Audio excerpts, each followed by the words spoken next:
Good evening and welcome to the Gin and Tonic show on Friday, the 10th of August, 2018. A warm welcome to everybody who is watching and a warm welcome to the chat. And as always, a warm welcome to my co-host, Stop Spamming. Good evening, my good sir. Good evening. Wonderful Friday. Yes, had a lot of rain here in the UK today, a little bit of sunshine popping out now. So we've got an interesting topic for tonight. For those who are just joining us, we'll be chatting about, is Islam a cult? And this came to me via an ex-Muslim gentleman that contacted me, or that we got to chatting and so forth. So we'll cover that a little bit later. I'll also cover some of his story. And before I forget, right at the beginning here, if you know any ex-Muslim, please ask them to get in contact. I would like to start to add that to the show and read an ex-Muslim story, if I can, less than 2 pages. So not a life history, but a short excerpt of, the finer points of how they were a Muslim, what happened to them, and how they changed from being a Muslim to ex-Muslim. So, and I'll do one tonight as the first time we're doing it. So if you do know any ex-Muslims, please do ask them to get in contact. Or if they send it to you, please send me a copy, and I'm quite happy to do that. I think the more we can highlight the stories, the journeys of ex-Muslims, I think that'll be very helpful for anybody else that's questioning, that's critiquing Islam itself. So that's one thing I want to add, if we can do so. But otherwise, Stops, how's your week been? We've had some interesting discussions on Facebook, and we'll cover a few of those again this evening. I don't know how to characterize this in a quick way. It's sad. It's so sad to see people in the 21st century so deluded, so absolutely moronic, having been indoctrinated with something that somehow seems to affect the brain cells, that they are really incapable of thinking in any which way. I can't understand it. I really can't understand what these Facebook groups, what they are trying to achieve. I mean, anybody with 2 functioning brain cells can see immediately this is absolute total nonsense. And yet they take themselves so incredibly seriously. And then if you go there and then, but you can't do that, and you can't say that, and didn't you know that this is a Muslim discussion, and this is, if we are discussing scripture, then this is for the believers to discuss. This is not up to you to discuss scripture as a non-believer. Yes, it is. Come on, the Qur'an is directed, 70% towards me, for crying out loud.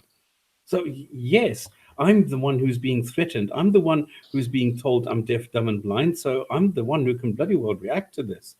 And then they're saying, no, you're not allowed to comment on the Quran or the Bible because you're not a believer. It doesn't affect you in any way. You're not allowed to comment because you don't believe in absolute morality or absolute truth or absolute this, absolute that. Because you're not allowed to comment on this. You must keep quiet. I mean, this is like what we had like 1,000 years ago from the Catholics. We're getting from Islam now. It's terrible. Wow. Yeah. And then it's Islamophobes. And then you have idiots like our village idiot, Kenny, who's running around all the time. Thank you for proving that Islam is the answer. Whoa, I don't even know what the question is. And he's saying he's already got the answer. Unbelievable. Okay. Yes, I actually didn't do. But it's fun. Let me tell you, it is fun. It is fun to go. I mean, I encourage everybody to do that. If you have some spare time and you need some, you are desperate for some entertainment, just go and click on the groups. But I don't know how you can make groups appear. I think what you do is on your Facebook profile, you click on groups or something, and then it will come up with suggestions. And then as you go and get some suggestions, and if you go and apply, then you will get more suggestions. And because I subscribe to 2 or 3 Islam or Muslim-based or whatever groups, now I'm getting suggestions all the time that I'm, Facebook is telling me, why don't you join this group? Why don't you join this group? Well, I'm being chucked, so I'm just joining the next one. So that's the way it works. So if you want some entertainment, go and click on those, join the groups, get into a discussion, just read the comments. I mean, it's hilarious. Really, it is. You'll do 1 or 2 face palms and then you can leave again. But it's I promise, it's entertaining. Yes. On that note, let's let the little bit of the entertainment, because we've got to have a little bit of that as well. Let's let the entertainment begin. And bear in mind, we're only taking a few of these as well. There are a lot more, but I know some people don't enjoy them as much as we do. But hey, we've got to have some entertainment as well. So with that said, here's our first one. This was the Liesbeek. And this, I think, is Shabir Yusuf. Shabir is a very logical, great, I guess it is, guy to listen to. Yes, you were talking about the rationality and sort of how people can possibly believe these things, but there we go. So a great one to start us off. Here's another one for the love of tan. I'm Malaysian boy. This guy, if I see in Malaysia, I punch you nose. And that's obviously for our good friend Tan. So yes, Tan, watch out if you go to Malaysia. This young fellow here, who seems a very brave fellow, is going to punch you nose. Prince, and he calls himself Prince. I don't know, do people know in Malaysia, Joseph Prince is a huge name, okay? I mean, he's built an empire because he has a prosperity church, a Christian church. He's got also his own TV channel, and he's on daily this and daily that, and he's all over the show. I got into this because my brother was very high level there because he paid him a lot of money. And he's the guy who says, well, give me 1,000, and of course you get 100,000 back. Somehow this didn't happen, but anyway. So this is a big deal, being called Prince in Malaysia and in Singapore. Right. Okay, good to know. No, I wasn't aware of that. Alrighty, so have I got this in the right order? I'm going to go back here a second because I'm not sure that I've got that in the right order. So let me just check something, make sure I've got this in the correct order here. So where are we? We're there. That's the one we want. Let's just go to this one first. There we go. He is not Indonesian. If he Indonesian, we directly obliterate him. Goodness gracious. There's a lot of peaceful people. It's always the best argument, isn't it? Yes, well, of course. I mean, goodness, if you don't have a good discussion, why not just cause a bit of mayhem, a bit of. So now I just want to make sure I've got the rest of these in the correct order, which I don't seem to have before I carry on. So just give me a moment here, make sure I've got this correct here. The burqa does look like a painted black postbox. Hey, here we go. Okay, so what I'm going to bring up now is a conversation on one of the Facebook groups that Stops was talking about. So inevitably, when I'm on Facebook, one of these Muslims thinks it's amusing, etc., which is fine, to keep bringing up the Sabur thing. So in this particular case, I've edited out. There was a couple of trolls there because obviously they like to go in mass. They're a bit like wolves, so or think they're wolves. They'll all sort of hunt in packs and all give their. So I sort of try to avoid the trolls and the rest of them, and try and speak with somebody I haven't spoken with before, somebody that wants to have some sort of a conversation. So basically, this guy, I think, also thought that Sabur did a wonderful job of educating me, etc. And I posted a link firstly to my response video and also to the blog post that Detective Inspector Monkfish had done, which was really good on common descent. And so here is his response. There's no way that you can educate anybody with your poor scholarship. Sabur destroyed you. And I said, sure, dodge the responses. That's what I've come to respect. So I said to him, go and read these responses and then come back to me. Tell that to Sabur, dude. He isn't afraid to debate anybody on this particular topic. I said to him, yes, are you his agent? Why do people believe this? Well, I don't know. I mean, there just seems to be an aura there that it's like I've always said, it's like Darren Brown. These people are completely hypnotized. And if you say something that sounds intelligent and you quote a few people or misquote a few people, none of these Muslims are ever going to go and check any of these things. And of course, that's the entire purpose. The particular person knows that they're not going to check it. So he's challenged me. I've accepted, and then he ran away. Yes, well, it won't be online. You have to come to Speaker's Corner where he can just talk nonsense and can't be immediately countered. Anyway, so this fella said, so I asked him, are you his agent? Because obviously he was speaking for him here. Rob, Speaker's Corner, I'm not his agent. I'm telling you to expose him in face. Why should I care about stalkers which are afraid to talk with him, but instead creating exposed articles on the internet? Unlike you, Sabur knows what he's talking about. There we go. Here we go. So I said to him, so you don't care about facts, which have clearly been shown not to be on his side. Got it. Ha ha ha. Where I said that I don't care about facts. You are sick, dude. Facts are on his side, bruv. I responded, That's Mr. Checker. no, bruv, the facts are not on his side, and I posted 2 links for you to check out. But you've admitted that you won't do that, so I'll consider you just another Muslim who will avoid facts to try and keep his ideology intact. I should have put that together as intact, right? Spelling error. He came back. I'm not avoiding anything. I'm just saying, tell him in face instead of posting online arguments. I more appreciate reality more than online arguments by such people. So what he means by reality, of course, is entertainment, because, of course, online are where the facts are. In face-to-face are where facts are not always relevant. And so I responded to him. Is there any value in telling a dishonest and disingenuous individual facts? He will deny, dodge, or deflect, because he must be seen by his followers to be right, regardless of the facts. Some of the facts need to be explained and checked in ways that are ill-suited to Speaker's Corner face-to-face discussion, because they cannot be readily checked. He won't come on our online show because then we can fact-check everything. I know because he's been asked by at least one Muslim. So I know somebody that came to me and said, hey, I asked him. He said, no, he didn't think it would be of any value. I wonder why. Surprise, surprise. He said, yes, that's actually what's happening with you, dishonest individual. I watched earlier the video you sent me. Whatever Sabur told you, you simply rejected it. So you're right. Telling something to dishonest individuals like you is just worthless. I'll not waste my time anymore with such a dishonest people. May Allah guide you to Islam. So I said, may the facts and intellectual honesty guide you soon. They guided me out. Alhamdulillah. I didn't simply reject what people like Sabur told me. Watch the video you sent me. You were desperate.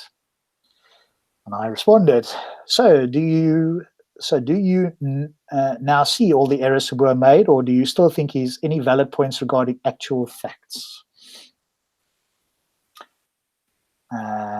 And somehow I missed something there. He said, trust me, which so I'm not sure. I can't remember. He must have said somewhere something about trust me, I did see it or whatever. I said, no, I don't trust you, especially if you claim you have watched my response video and you still say you didn't make any errors. And he responded, why didn't you tell him that when you were in front of him? Let's do what I am suggesting. We'll ask Brother Sabur somehow if he can come to Speaker's Corner this weekend or whenever, and you have to come as well.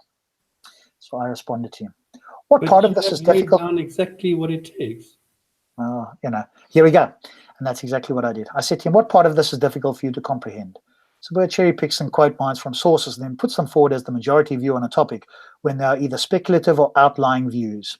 Unless someone also has read those sources, he looks like he's made a point, which on closer examination after reading the sources, we find he has not. The blog post I linked to above is a demonstration of this. What does this accomplish? You and other Muslims can cheer because he hasn't been immediately rebutted or refuted? Please tell me you're not that intellectually bankrupt. Here's my suggestion. Sabur chooses a topic and provides all the sources to check prior, and then we select the most knowledgeable person to debate him. That way, we are far more assured of getting the best arguments from both sides. Now, if you're a viewer watching this, what do you think the response will be? Which I will show you now. Do you think the response is, put a 1 in if you think the response is, Rob, that's a superb idea. My focus is on the facts and I want to get the best arguments from both sides, so I'm a more informed person. Or put a 2 in if you think it's some other response completely different to that. I'd love to hear your views. I won't wait too long for it, but I think you can guess that it wasn't that. So let's see. That was my suggestion, by the way. Put in a 1? Should I put in a 1 just to be difficult? Of course you can, if you want to, yes. If anybody thinks that, yes, they thought, Rob, that's a good idea. Yes, let's get that. Let's all check the sources so both guys know what we're talking about. Then we can have because otherwise one person can quote anything they like. They haven't got the book or the sources there. They can just talk nonsense and sound as if they know what they're talking about. So, Rob, yeah, that would be a good idea. Well, let's see if anybody said that, shall we? There isn't anything difficult to me. Obviously, there's something difficult to you. You took it personally since the word destroyed you badly, and now you just want to undermine him and his arguments. Since I don't have enough time to answer on every baseless comment on Facebook, I suggested debate between you and Sabur since you're mentioning him. Well, I didn't start, by the way. Somebody else obviously did. I'm way over that now. And saying that he's exposed more times, I did say this, by the way, and saying that he's been exposed more times than a stripper. I did say he's been exposed more times than a stripper in a nightclub. So I did say that. That's true. While you're in front of him, you are so small and so weak. If you don't want to debate him, I'll try and contact him, and things can happen if Allah wills. If you're afraid to debate him, please stop calling him out and don't get things personally. Don't get things personally. So, of course, there's nothing about, yes, Rob, I think that's a wonderful idea that we swap sources and we have the most informed discussion. Obviously, this is all about entertainment because they can't wait to see Sabur destroy me or anybody else. And by destroy, they mean he just says something that we don't immediately have a response to. Of course, that's the intellectual way to do things. You know, it gives you some insight into the workings of their brains. You got it. Like, this guy totally doesn't understand that it's not about the facts, about the arguments, about the discussion. No, as long as somebody just says something and you don't reply because it's too stupid or beyond you or too, you know, it's really ridiculous, then that person has made a point. It's less, you know, it's like this argument. If I say God exists and you say it doesn't, then it's 50-50. No, it's not. You know, people don't understand this. And yet, just because some things seem intuitive to them, they will say, "Oof, you were owned, you were exposed, you were the..."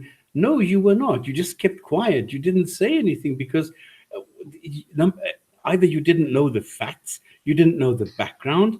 He came with claims out of books which you'd never read. How are you supposed to, reply to something that you have no knowledge of? Just because you're being honest, you don't say, "Look, you're being a total idiot," and blah, blah, blah, because you don't immediately react. They don't understand it. They don't get it. No, because for them it's the entertainment. If their man looks like he's winning, i.e., in inverted commas, saying something that somebody isn't immediately refuting, I mean, whether it's true or not, I mean, that's pointless. But of course, when you challenge them, of course they care about facts. So it's that sort of contradiction that just gets lost in the ether anyway. That's true. We're all suburophobes. Yeah, exactly. And then this other fella came in here. These two haters create anti-Muslim groups and then desperately crave Muslim interaction. They are starved. Just ignore the two haters and let them thump their chest and pat themselves on the back in their echo chambers. It won't impact Islam in any way. And I said to him, stop getting emotional. Juvenile responses like haters reveals you're seemingly unable to deal with robust critique. So instead you resort to unsubstantiated and emotional responses. Provide the evidence that I or Bernard Long are haters, and provide the definition of what this emotional word is supposed to mean. So, haters, Islamophobe, all those sort of things. When you've got nothing else, that sounds good. Somebody tell me, if I have Bernard Long and I have a page called Stop Spamming, how can I post as Stop Spamming and not as Bernard Long? Is there any way of doing that? No, I'm not aware of anything myself. Maybe somebody can tell us. I thought this was good. This is not a crazy comment, but this was on the Underground. Today's quote: "It's better to be slapped by the truth than kissed by a lie." I thought that was quite apt for the day. So there you go. Even the London Underground, for those who don't know, that's the underground trains in London that run under the city. They've got at every single station, or at some of the stations. This one's Wembley Central. That's in reasonably close to central London. They bring up these quotes. So I thought that was quite apt. Somebody sent me that. Did you see the comment? Bernard Long is so 70s porn name. I never even thought of that, but now that he says it, absolutely, it's true. It's true. Bernard Long, yeah. Here's another beautiful comment. This just sums everything up for you. And this fellow is a bit of a troll that floats about. So if you ever see him, you know that he thinks he's wonderful. Non-theists believe they came from an ancestor of this. There's no testable, falsified, demonstrable, irrefutable, peer-reviewed evidence for human-controlled descent. So he's obviously gone and put a few buzzwords together that he doesn't really understand, put it into one sentence. Oh, there we go. I've used a few buzzwords, not too sure what they mean, but hey, I'll put them together. If you don't immediately refute each and every one of them, he has exposed you. I mean, yes, of course. Nonsense, okay? Yes. But if you don't, if you're flabbergasted by so much stupidity, you've lost. That's a good way of putting it. It's like sometimes you're speechless with the stupidity. You're like, what do you say to somebody that's, like that, So that's oftentimes, what can happen as well. Somebody sent me this. Oh, this was yours, Stops. Here we go. Blasphemers in America, blasphemers in the UK, and blasphemers in the Muslim world. I know it's a meme, but there's certainly some truth to that. So there's lots of memes out there, by the way, plenty of them. And this was also your one, Stops. Atheists don't believe in hellfire and heaven, so they fuck their own sisters and mothers, also because they don't believe in hereafter punishment. Isn't this a pervasive delusion that some theists have? Obviously, not all of them, because atheists don't have this supposed objective, which isn't really objective, but an objective standard. They just go and do everything. Now, of course, advanced, somewhat educated theists know this is not true, but there's so many of these ignorant theists that have this idea. It's surprising. And this is a reply to me, and actually I realized I should have left the top part in there, because I still remember I said, yes, if you are telling me Bible equals bad, therefore Quran equals good. This is the only argument that they have. And I thought, come on, this is being stupid. How can you do that? Why is it that if the Bible is bad, in what way does it make the Quran in any way better? It doesn't change the Quran in any which way. It's irrelevant. And then the guy says here, atheist, thinks that all atheists are somehow bad by themselves. And then I think I answered him and I said to him, no, you see, because I don't have a book telling me that it's okay to rape little girls and rape slave girls, even if they're married. You have. So that shows that you are better than your God. I'm just good on my own. But that's it. And they don't understand it. That's the worst part. Yeah, and there's actually some theists. To speak more about slavery, really. We need to. Yes, yeah. And I think we'll do that for the next show. You were talking about doing that. So we'll bring that up. But there are a few theists. No, we need to hammer this every single time, because it's so immoral. It is so bad. And it is so obvious. It's so prevalent in Islam. This whole topic of slavery is so much there. And they are trying to whitewash it in every single which way. And if it makes me like want to throw up physically. Okay, if you read hadiths about slavery, on how to free a slave and what it means, all the different rules that I've just been telling you about. If you read this, how detailed the instructions are. If you own a quarter of a slave and you need to, who gets what portion and what do you need to do and what part of him is then free, and all the things, the regulations around slavery. And then these assholes come to me and they say to me, and like in slavery, this is more like a servant. This is more like an employee. That he's treated well, he's clothed and everything. They don't understand. How can they tell me that slavery existed before Islam? Islam came to stop and abolish slavery. When you have all these instructions 300 years after the Quran coming out and then saying, well, this is what you need to do with slaves. It's sick. Obviously didn't do a very good job of stopping slavery, did it? So given that even still happens today, and some of the Muslim countries, it was only abolished in the 1950s, 60s and all that sort of stuff. So yeah, indeed. Cool. So what have we got next? Yes, I've got to find a. So this was a somebody sent me this thing. Because obviously one of Stops' groups is the Muslim Challenge, which is give a verifiable claim. So that's my only group. You'd have to go and type this in yourself. I haven't got a link for it at the moment. But I thought this was a verifiable claim in the Quran that is proven to be true. So I can't remember what it is, but I just brought it up because I thought that was amusing. Scientific facts. Is that on Muslim Challenge? No, this was a messenger link to me. I sent it to you, I think. I'd have to have a look and see. I can look a little bit later on. I need to look at this.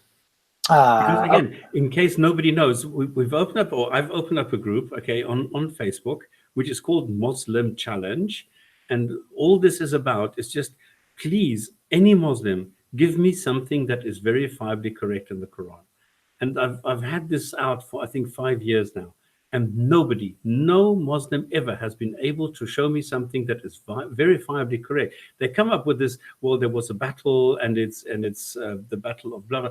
No, verified for me. Demonstrate for me that this is the one that you're talking about. Don't just make another claim and then add a claim to the claim. Verified for me. To show me really that it is true, that it is correct, that it goes with reality, and that I can prove and I can look and I can check it, I can test it. If not, then forget about it. And so far, in the last couple of years, nobody has managed to do that. Yeah. I'm just looking here quickly while that's up, while you were chatting there, to see if I can find the link to that, because I found the person that sent that. I'm just, like, there's a long chat here. I'm just scrolling through very quickly just to see if I can find. Here we go. Got it. I've got this. So let me, how do I copy it? Come here. Copy link. Let's pop it in the chat. So here you go. If you want to look this up yourself. Whoa. That's not going to work. Apologies. Let's try to post the whole Facebook link there. We don't want that. Let's just bring this up here, and I will. Here we go. You're going to love this one. Stops. You haven't seen this, then I'm sure this will be of interest to you as well. So here is a verifiably correct fact from the Quran. So when you've got time, the link is now in the chat there. Stops, I'm giving you a copy here. You can keep this up there for later on. So there we go. And if that's verifiably correct, then Stops, I'm afraid you're going to have to stand corrected. So we'll have to look at that, won't we? Right, last one here, I think, or pretty much the last one. So here I posted Essence of Thought, put out a video critiquing, I think it was Sabur again on one of his videos, and this fellow responded that Essence of Thought had been exposed so many times, and then I asked him for evidence of this being exposed, and he said, "No, this video the video about Sabur appears to be deleted, or I can't find." Nonetheless, I looked at another video about Sabur, and here's a link to it. I literally watched the first 3 minutes, and I found 3 mistakes. Fallacy of character assassination without letting Sabur finish describing what he believes. He described him as unintelligent. Such tactic is always used. And then he said, old cliche of, you can't call it Darwinism. Actually, you can. There's absolutely no rule on how to use a word. Number 3, the fallacious claim that atheists don't preach. Sugarcoating what atheists also do. They deconstruct what theists do. Does not mean atheists don't preach. The analogy of his fallacious argument is like me saying no Muslims don't preach. We simply debate atheists about our position. But merely expounding on what Muslims do other than preaching does not mean Muslims don't preach. Okay, so that's a bit of a ramble there. And here is the video. So, atheists preach evolution, a critical response. So if you go and type that into YouTube, you'll find that video. And he found 3 mistakes in 2.5 minutes. Just imagine the rest. So, and I went through the video, I had a look at that, and I responded to this. And I invited this gentleman to come on and to talk about this, and let's have a discussion. And I'm sure you can guess the response to that. So but all of these guys... There are no rules for words. You can use words any which way that you want. There are no rules. Come on. You need to. And if you walked out there into the street and you said, hey, do you know about Darwinism? People look at you like, what? Yeah, I've heard that name somewhere. If you said, hey, if you heard of evolution, everybody virtually that knows what that word means would know what it means. So using the word Darwinism might be what some intellectual people use on occasions when they're talking about each other. But if you talk to the man in the street, how many people are going to know that? I would suspect very few, and even less theists. So why not just use the word evolution? Anyway, I responded to this guy and invited him on the show. And of course, the response was, no, he's not coming on the show. But then again, all these guys that I invite, and I invite every one of them, by the way, every one of these people I've invited on the show. But the hypocrites go, no, you got to go speak to Sabur face-to-face, which I've explained why that's not particularly useful. But then, of course, they're hypocritical. No, they won't come on the show. So I won't mind pointing that out as well. So all of these hypocrites that want a face-to-face, of course, won't even come on the show. At least Kenny, even though he's a bit of a sucker, wants to come on the show. He'll still come on, but the rest of these guys, no, you won't find them on the show. So there we go. That is the comments. So, and there's lots more. Stops and I, pop onto Facebook every so often and have a look, and when we got a few moments, have a conversation, and it's remarkable. But I think that's the other thing for me that I think is very useful. with the Sabur thing was it brings out these people that do not care about the truth. So in a way, that's been very valuable to me, because these people are absolutely hypnotized. Doesn't matter there's a response video, doesn't matter there's blog post, doesn't matter that he's exposed by you and by Essence of Thought and by the Rationalizer and by, however many people there are. There's plenty of people that I'm forgetting. Son of Greece. What is his name? Son of Socrates, I think, is another one. Son of Socrates, yeah. Yeah. Detector Inspector Monkfish has done, much more in-depth one on certain points.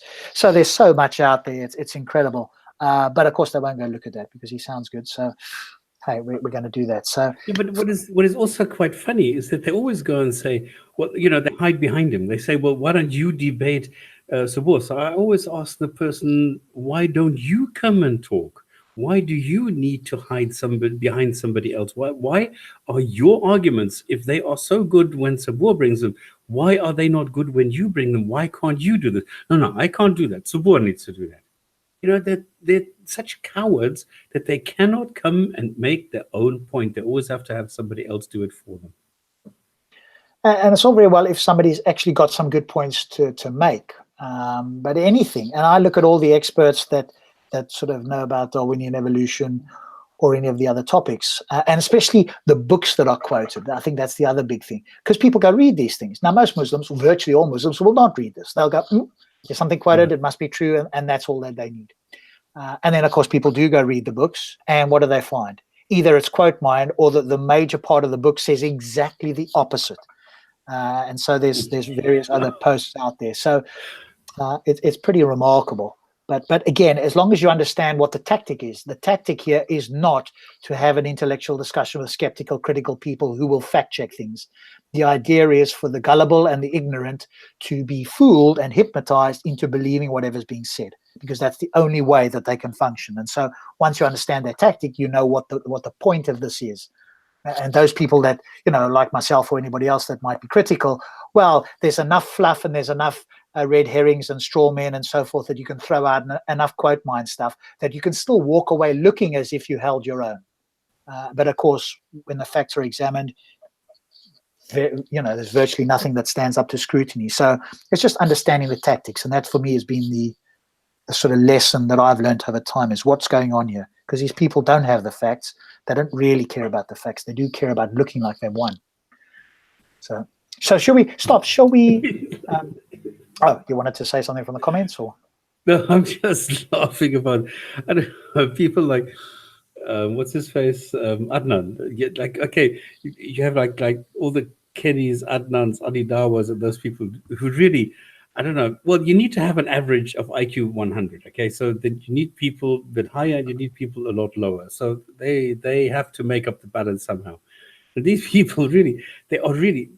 I'm not being arrogant here, but if you look at the way that they argue, they will go and they say, yeah, there was this consultant to President XYZ, and he wrote a book, and he said in the 50s or 60s or something about mountains being like pigs and things like that. And then you go and you say, no, he did not. Because as soon as you get, this reminds me of when you get the book out and you actually look what it says there. And they say, yeah, if you go to the page 95 or something, and you look there and you see it says there, and it doesn't. It says the opposite. This is exactly the thing. As soon as you go to a book, and this is what Adnan and Hamza Tzortzis did with Professor Myers in Ireland.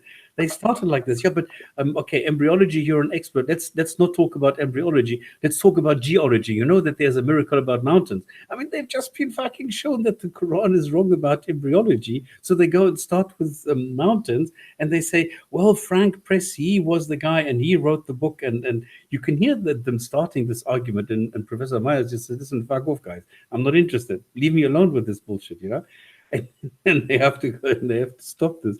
But this is exactly how they work. And this is how Adnan Rashid and Ali Dawud, this is how they work. They take a book and Sabur. Okay, Sabur is more intelligent. Okay, he knows that he's lying. With the others, I'm not so sure that they're lying.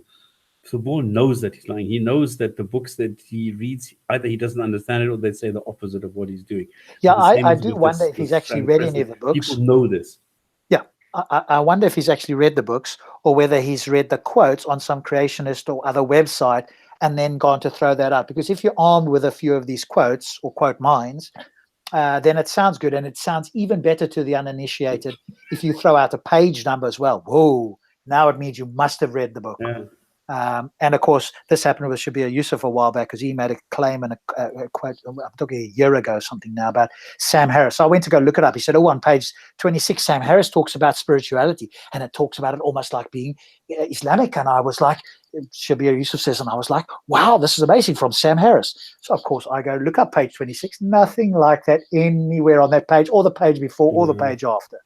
So, but of course, this is not important to people who just want to throw this out. It's the illusion of sounding like you know what you're talking about and you well read. But I just don't know whether these people have actually read any of these books. Because when you then go and look at some of the people that have read it, and they go and quote the book, like Detective Inspector Monkfish and others, they go bring out the actual quotes from the page. There's a photocopy of the actual page with a page number and everything. And it says either the exact opposite, or the entire point is the exact opposite of what's being made. And so you go, if you did read this book, either you deliberately you just left this out, you didn't understand it, or more likely you never actually read the book and you've just taken a quote here or there. So, these are the things to be aware of. But much more difficult. Now, sorry, carry on.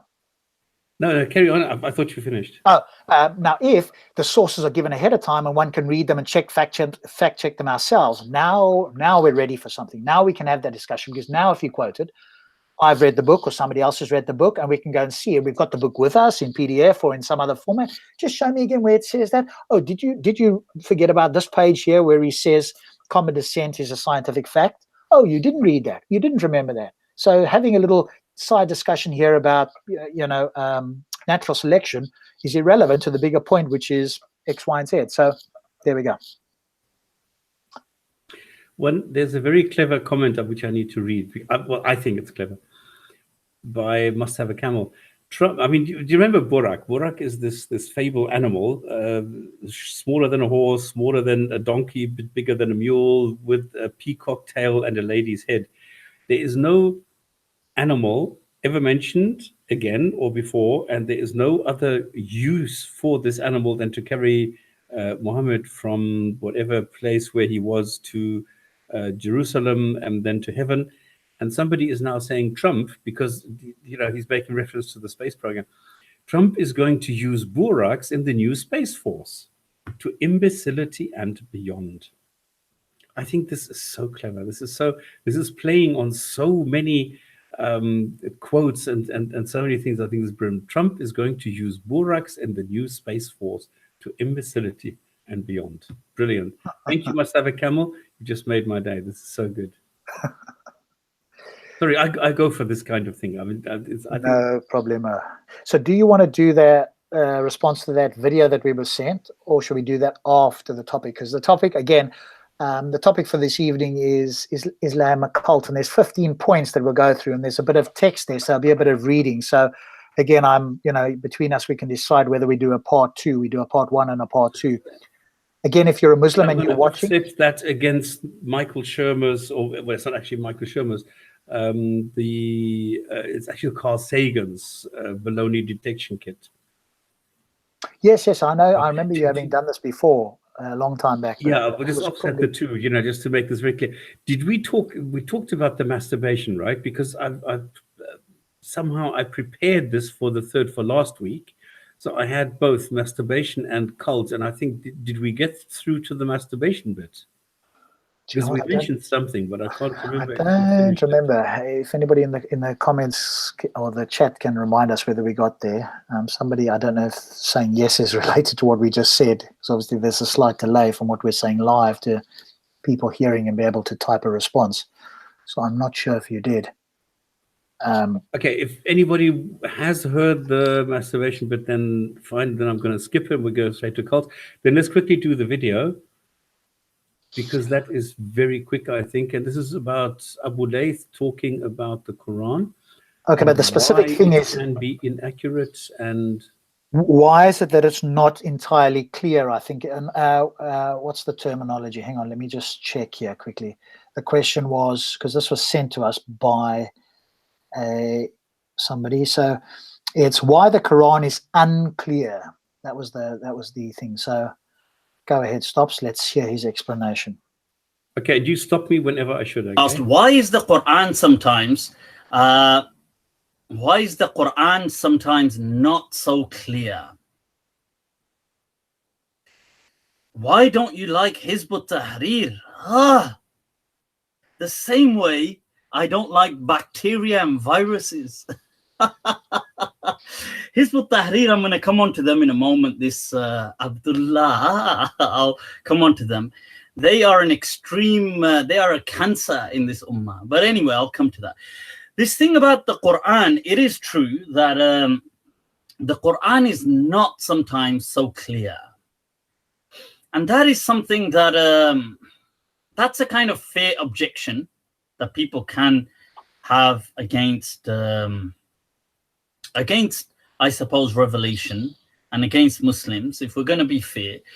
But I think that maybe the reason behind that is that sometimes in order for something to grow and develop, it needs malleability. It needs that kind of an element, an X factor of plasticity. And that comes with some ambiguity, sometimes something's not being clear. And I know this is then a double-sided blade because it can count against. It's a bit like evolution. You see, the kind of cells need to be able to mal-reproduce. There needs to be kind of the ability for mal-reproduction and mutation in order for it to allow them to evolve. Like if cells could not reproduce in including a kind of mutated way as well, then they couldn't evolve. So it was the need of evolution that, as a consequence, you would have things like cancer. You understand? Although there are carcinogenic kind of elements too, but what I'm trying to say is the mal-reproduction of cells is also necessary for evolution. So sometimes some kind of ambiguity is necessary. That's my understanding.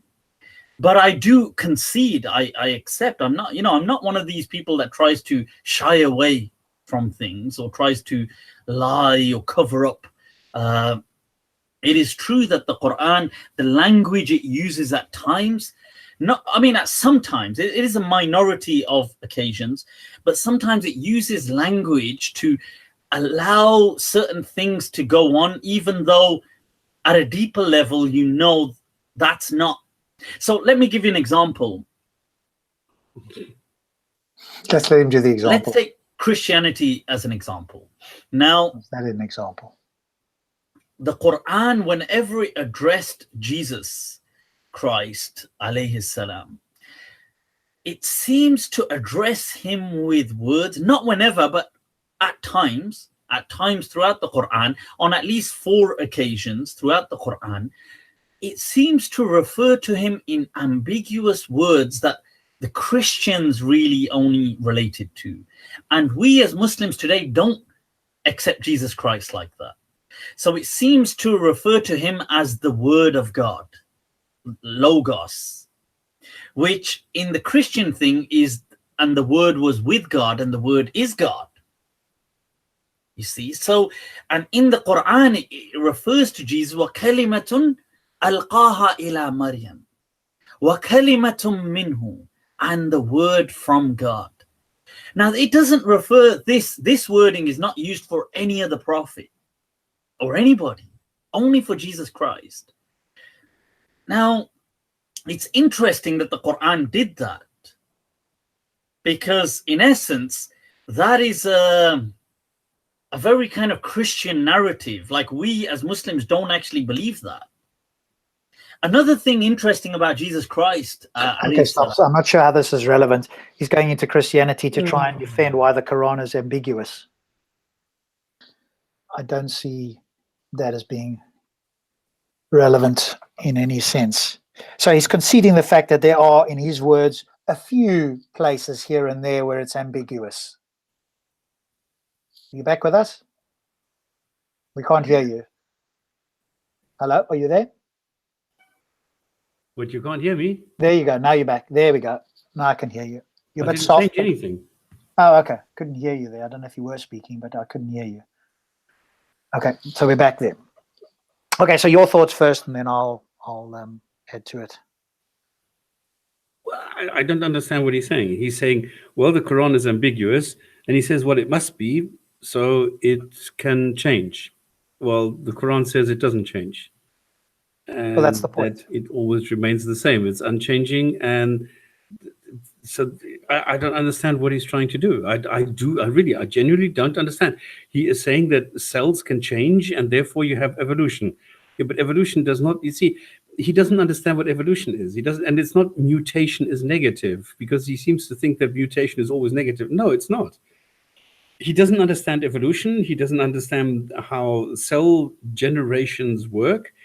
He has no clue what he's saying there, and yet he's using it as an analogy to show something about the Quran. And then he's saying, well, the Quran has carcinogenic elements within it. So, he is now saying that the Quran is dangerous in some aspect or respect, and you need to be able to somehow interpret this to make some sense out of the Quran, saying that the author is an incompetent fool, and we need to interpret this to make some sense out of this. I don't understand what he's doing. Well, I think, whenever Muslims want to bring up analogies, I think it's always dangerous, and I very seldom hear an analogy that's useful or worthwhile. And so obviously he's bringing it up to say, well, my understanding is, hey, there's changes within evolution, and people that accept evolution, that's good because there's changes. And so in a sense, he's my other reading, my interpretation, because I don't think it was a good analogy as well, is what he might be trying to get at is, hey, well, this happens in evolution, and hey, it's the same in the Quran. But like you quite rightly said, it's supposed to be an unchanging book. And the question that I asked in Facebook, and I got all kinds of responses. If we had time, I could go in there and do some screenshots on that again. Maybe I'll save it for next time. With a couple of Muslims trying to explain this to me and just battling, entirely. I said, what should we expect from an all-powerful, all-knowledgeable God? About the message to his people? Should we expect a God that wants to send us a message to do so in an ambiguous way that can be interpreted in 50,000 different ways with all these interpretations out there? Or should we expect a concise, clear book that covers every eventuality in such a way that there's no interpretation required? What should we expect? And of course, the response I get from one of these, maybe there's also a language barrier. He goes, you shouldn't expect anything from God. And I'm going like, or you shouldn't, why should you expect something from God? And then goes on to say, well, the Quran tells us to ponder. And he goes, but you shouldn't expect anything from God. And I'm going, hang on a moment, there's a contradiction here, buddy. You're telling us that the Quran supposedly claims that we should ponder things. And then when we ponder, and I go, what should I expect if this book was from the God that you claim it to be from? And I ask these questions, and I go, hang on a moment, it doesn't appear that. In fact, it appears exactly the opposite. The evidence in the Quran shows us that it's not from this all-knowing, all-powerful God that would send a clear, concise message that everybody throughout time would get to know. It's the exact opposite. It was ignorant people who put it together 1,400 years ago that didn't really know what they were talking about, and it's from all different authors, etc. That's exactly what I would expect when I read this. That would be my expectation. But this message is not clear. So I think he's trying to go, well, hey, it's okay that it we've got to look at it through a lens of today, and that's clearly he's in the minority there. And no wonder I can see people who don't like that. Like we were saying before the show started, I can see why somebody like Saracen would be attracted to this sort of fella, because Saracen is immediately repelled by the Salafi Wahhabist type literal reading, because he's got morals, he's got ethics, and they are repelled by what the Quran says, quote unquote, literally. So here you've got a guy that goes, hang on a moment, we can reinterpret this for today's message. And hey, it can mean different things. When you beat your wife, it's not really beating your wife, it's like giving her a little tickle. And, the miswap is just this little toothpick that, if she's a good girl, she can pick her teeth with it. And, you can reword it. And he goes, And somebody like us, Saracen would go, yeah, I can see. Yeah, this guy's attractive, because that's kind of how I would read it if I really, if my intuitions and my moral intuitions were pushed, I could see how you could reinterpret that. Now I can, and it makes it plausible or palatable for people like that. So I'm not impressed with that personally. But I would be interested to have him on the show. One thing, okay, exactly. And one thing that I need to really mention right here now, he has done a lot of good. Okay, he has a lot of very, very good ideas. So I'm not knocking the person. All right, again, it's not the person I'm knocking, it's the ideas. I am knocking the way that he is going about trying to make Islam more palatable, whitewashing it. This is where I'm saying no, his arguments, his ideas, the way of doing it is not a good thing. That's what I'm saying. But he is a very nice guy. He is really valuable in what he is doing in de-radicalizing and pointing out that Muslims need to change and they need to adopt a more tolerant stance in the 21st century. So there's a lot of good that he's doing, and maybe I need to. I'm not quite sure if people understand this. If I'm knocking his arguments, I'm not knocking the person, and I'm not demonizing everything he's doing. I don't know if I need to say these things. I think, like you say, there's probably behind this, there's a positive thought process, which is we need to come into the 21st century with everybody else, and we need to work together in societies, etc., etc. So maybe there's a, if we see it that way, then yes, there might be a good intention there. The trouble is his way of getting there is to bring his own interpretations, like Majid Nawaz and that sort of the people, and that's always going to be a challenge for them to do. Now, if they can do that, great. But my question to him or to any of these guys is, if you want to do all of these sort of things, tell me why you're still a Muslim. Because if presumably you want to change things, what wisdom is there in the Quran that we didn't get before, or we haven't proved or got since the Quran? So what value is there in the Quran or the Islam that you are putting forward? Is it just to bring people in that you don't really believe and hopefully they'll become secular? Or is there value to the Quran from your point of view, i.e., Mr. Laith, etc., that you find that you couldn't get if you were a secular humanist, for example? What is it about your version that's so good? I'd love to hear, his response, or Majid Nawaz or Adam Dean or any of these people that kind of want to put a modernist sort of slant on this and everything's an interpretation. But again, that goes back to the original question, which was, what about the Quran being ambiguous and stuff? If you're going to claim that the Quran can be interpreted any which way, then the question still has to be asked, is that what we expect from an all-powerful, all-knowledgeable God? And I don't think it is. If the accompanying claim is that this is supposed to be a clear message for all people of all times in every language, then I think that's those two are in contradiction. If you're saying, hey, he sent a message that people can kind of make up their own version of, so he just wants you to grow and understand him in some airy-fairy way, then maybe you can try and make that stick. But you can't have the two of them. It seems to me there's a contradiction there. Okay, and one thing before we go to the cult, yes. I think what is happening in the States with Alex Jones is horrific. I think it's, I don't know, it's the beginning of the end to me, where people are honestly now going out and saying, well, it's for the better that Alex Jones is gone, because now there's nobody spewing hatred. Look, it doesn't matter if somebody is spewing hatred. You are the one interpreting it as being hatred. For others, he was spewing a lot of truth. Others are saying what he did is he was like keeping the others in check. He was bringing out alternative, explanations, if you want to call it that. Now, he's a total idiot. He's an asshole. But I will fight for his right to say what he did. Okay, why can't people understand that? It's so frustrating that people think that if somebody is lying, if somebody is doing this, I mean, nobody is banning Trump. And he is the biggest liar, the biggest asshole. He is much worse than Alex Jones. And nobody is thinking of banning Trump. And I don't understand that. And this shows already how double-edged this sword really is, because who decides at the end of the day who is supposed to get banned?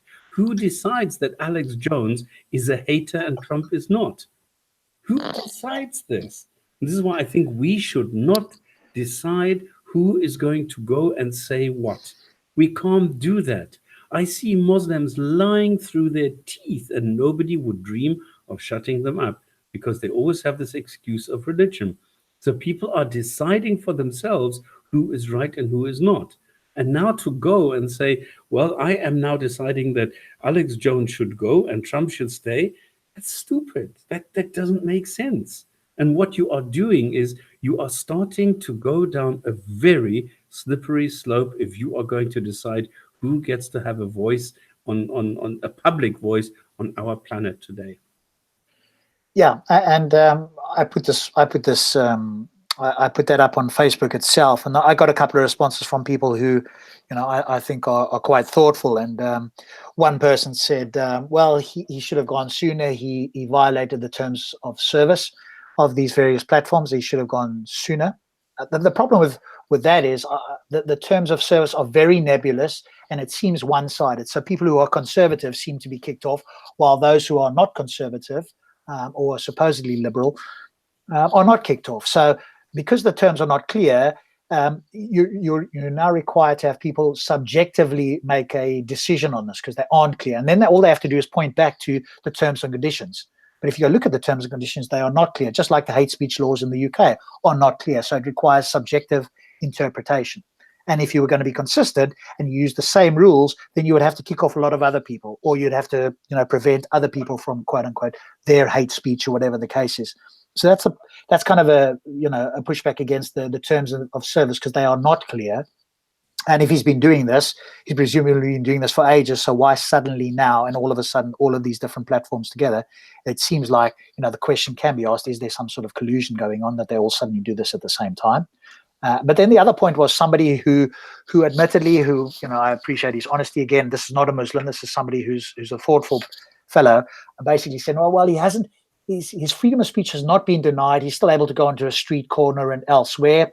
But this particular person said that they knew somebody that whose child was killed in the Sandy Hook massacre. So he's not entirely objective because apparently Alex Jones has been saying that the Sandy Hook massacre and these other massacres are all staged, and the parents are, I think the term is crisis actors, and so he doesn't have any. He doesn't care that he's been, or he thinks that it's okay.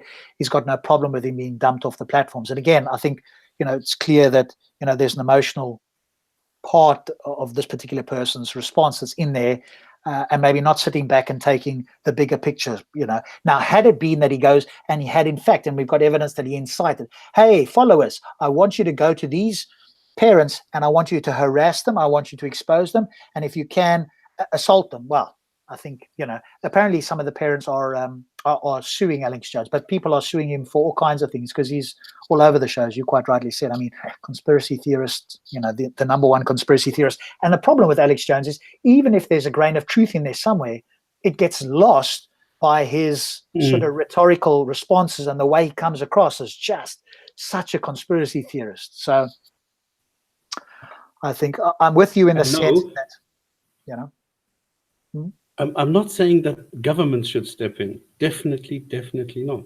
And no, I am not saying that the companies are doing what they are doing. And I'm not saying that. I'm saying the companies are earning money by providing a service, and they are being governed by the people on the platforms.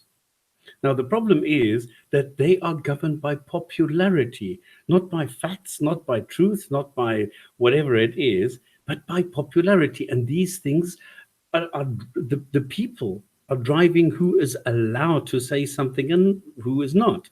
So if you're saying something that is unpopular, you are being driven off. So my rant is not against the government. My rant is not against anybody, but my rant or my ire or whatever you want to call it is directed at the people who decide to take him off the platform, who are succumbing to the pressure by the popular. And that is what I hate. That is what is driving, this populist movement. If you see Geert Wilders, for example, there's a lot of stuff that he's saying that is absolutely correct, but there is a lot of stuff that is totally, absolutely wrong. It's horrendous, some of the stuff that he is saying. And yet he is popular with certain people, and this is what is driving certain, outcomes, elections. In Germany, you've got a quarter of the parliament being I don't know, taken by morons who say, well, there is no such thing as global warming. Something tells us that this is all just imagined. There's nothing really happening. I mean, how can these people sit in the parliament, in the governing body of a country, and all because they're populists?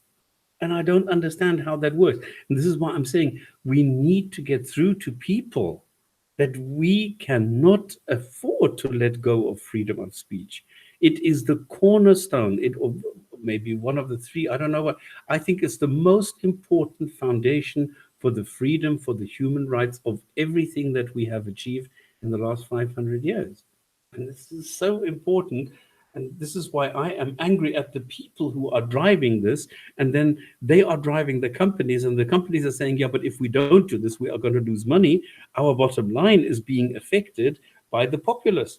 And then therefore they succumb to this because people are stupid.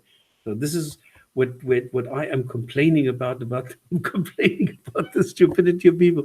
But we need to get the opinions out there that you cannot afford to let go of freedom of speech. And somebody's asking a question, which I think is a valid question and something that needs to be addressed, and I've heard it asked many times before. So Yellow Pete is asking, the fact that his conspiracy, obviously this is Alec Jones, his conspiracy peddling made someone almost shoot up a pizza place doesn't count. And no, my response it doesn't count. Well, no, and I agree. My response is no, it doesn't count, because you're always going to have some unhinged followers. So now what you have to do, if you're going to go that route of going, hang on a moment, I've got to check up my speech because there could be some unhinged person out there who could take this in a different way, then by the same light, we would have to ban, Islam, Christianity, because there could be a Christian who goes and blows up once in 10 years. They might go blow up an abortion clinic. We could have the suicide bomber who blows up. So we've got to be quiet there. So we've now got to try and think of, is there a possible unhinged person? And you could say that about anything. So unfortunately, no, as much, and especially if you have to take yourself away from being emotionally involved. And that's the difficult part. If you have some emotion or you're attached to this, you're not going to be clear thinking about this. You're going to go, great, I'm glad he's not part of, he's not on any of these platforms because he spews this conspiracy. And that could lead to some unhinged person doing some act. Now that he's not doing that, that person can't possibly do that. That person is still unhinged. They just have to listen to somebody else, and they can probably still do exactly the same, or find him on another channel or whatever the case is. So the answer to that, I think, which is the same as Stops, is no, that doesn't count. You cannot be held responsible for your followers, because otherwise we can do that for every single person who's hearing our voice. Somebody here could be unhinged and go, hey, you Robs and Stops and Rob, you guys Islamophobes. We've never said it. We've on any show, and I challenge anybody to try and find it. You guys seem to be suggesting that we should stop all Muslims, so I'm going to go out there and run over somebody, and then I'm going to point to your Jinn&Tonic show. I mean, really, this is what anybody could do, and now people go, "Oh, you can't do that." So, no, where do you draw the line? And I think you can't do that, and you can't be held responsible for these people. If you hear about them, obviously, get them psychiatric or otherwise, but you're never going to hear about these people until afterwards. So, yeah. And this is very relevant for Islam, because I am talking about Islam, because you're quite right. Let's stop about Alex Jones and start and continue with Islam. But I think it's very relevant because what we are seeing is the trend going towards the popular.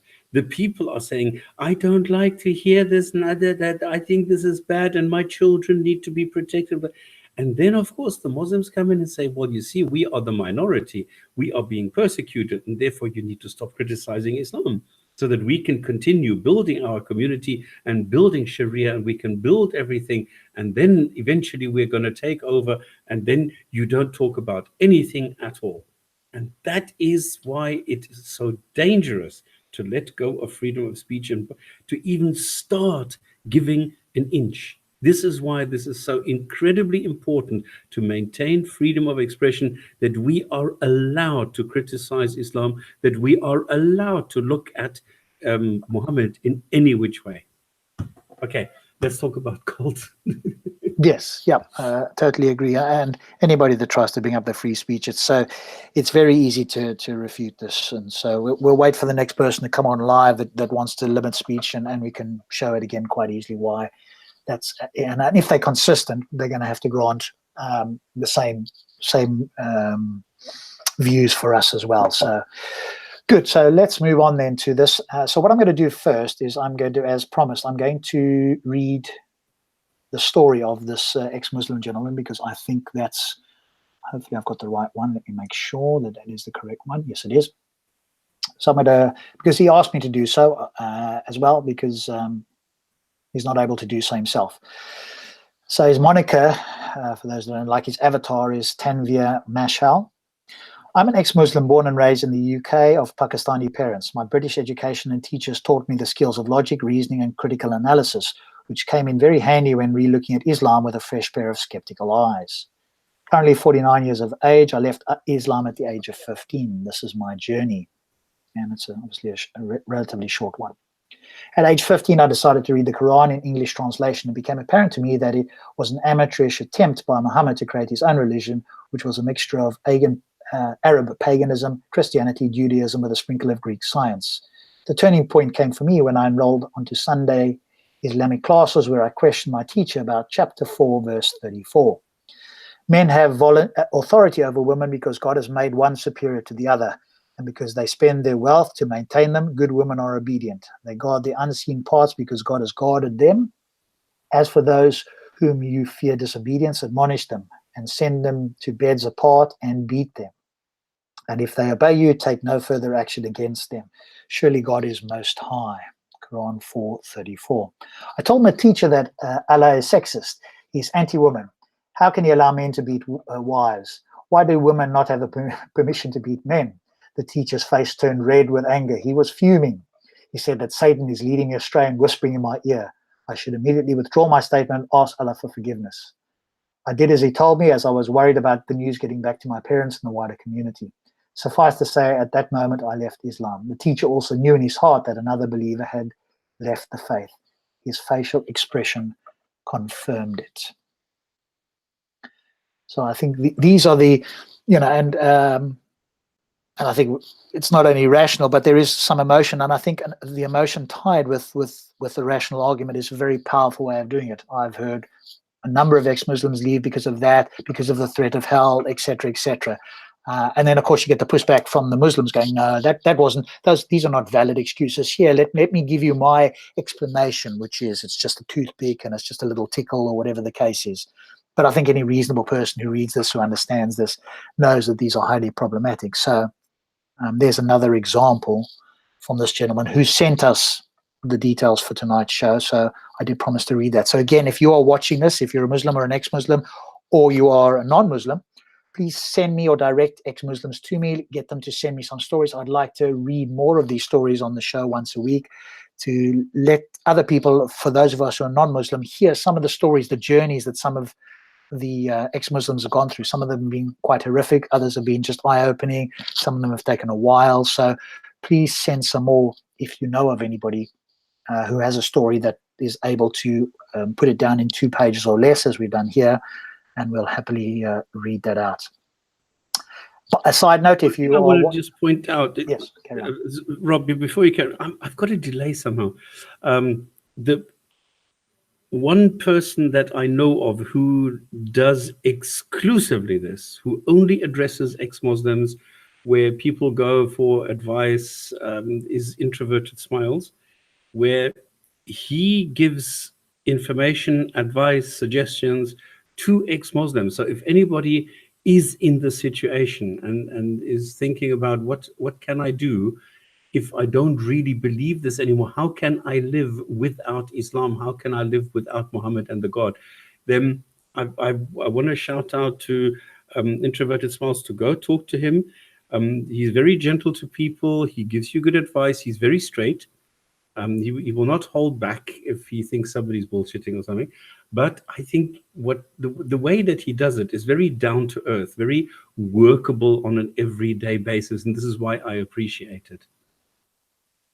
Yes, indeed. So shout out to Introverted Smiles. There's many others as well doing it each in their own way. Vidovids, Abdullah Samir, the Masked Arab. There's so many out there. I'm sure we're missing tons of them. And Hassan is back. Hassan is getting more and more involved now, which I love. I absolutely adore him.